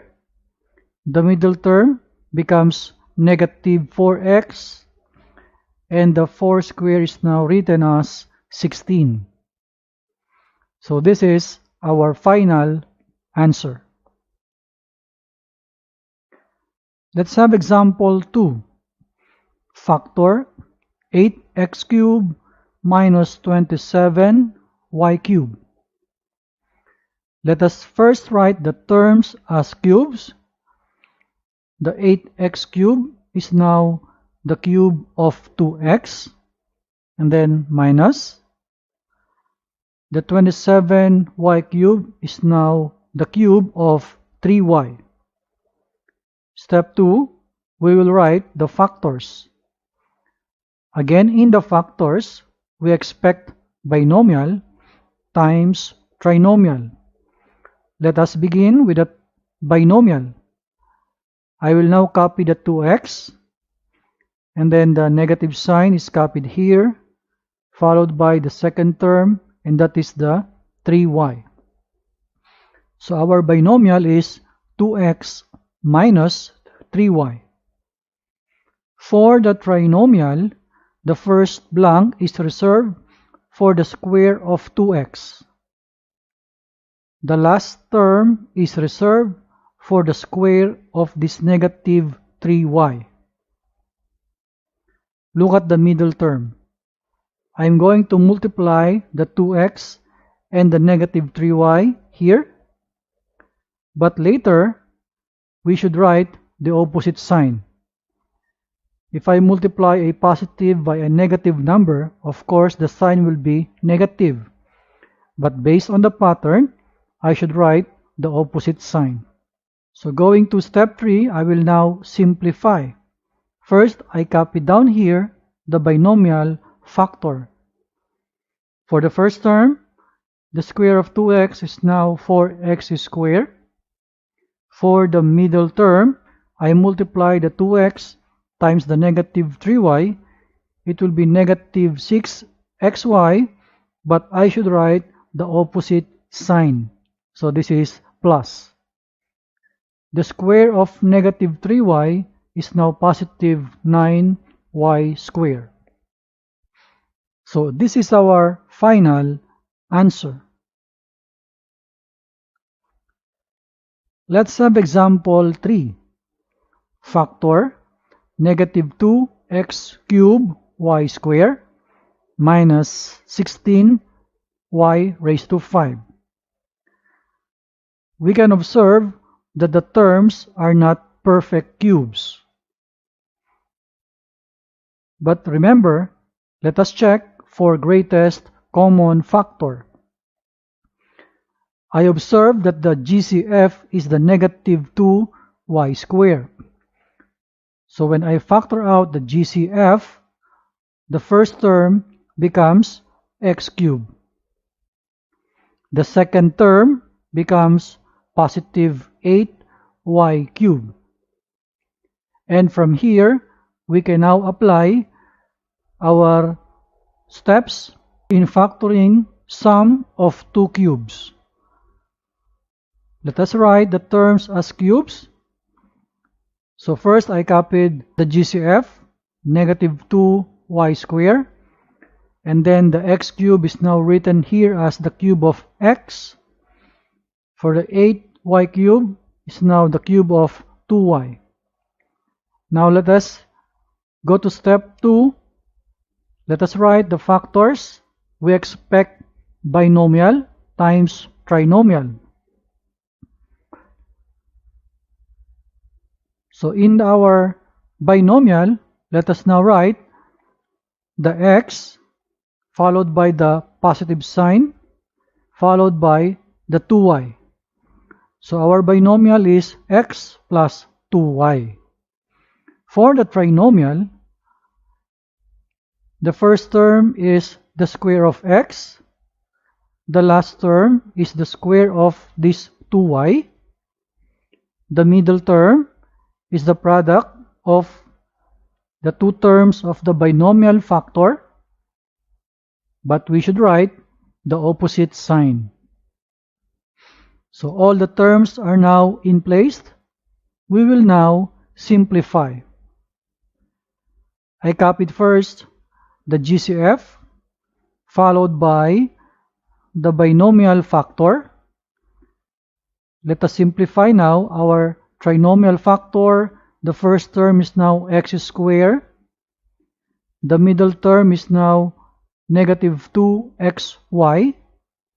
And then plus the square of 2y is now 4y squared. So this is our final answer. I hope you learned something from this video. See you again next time.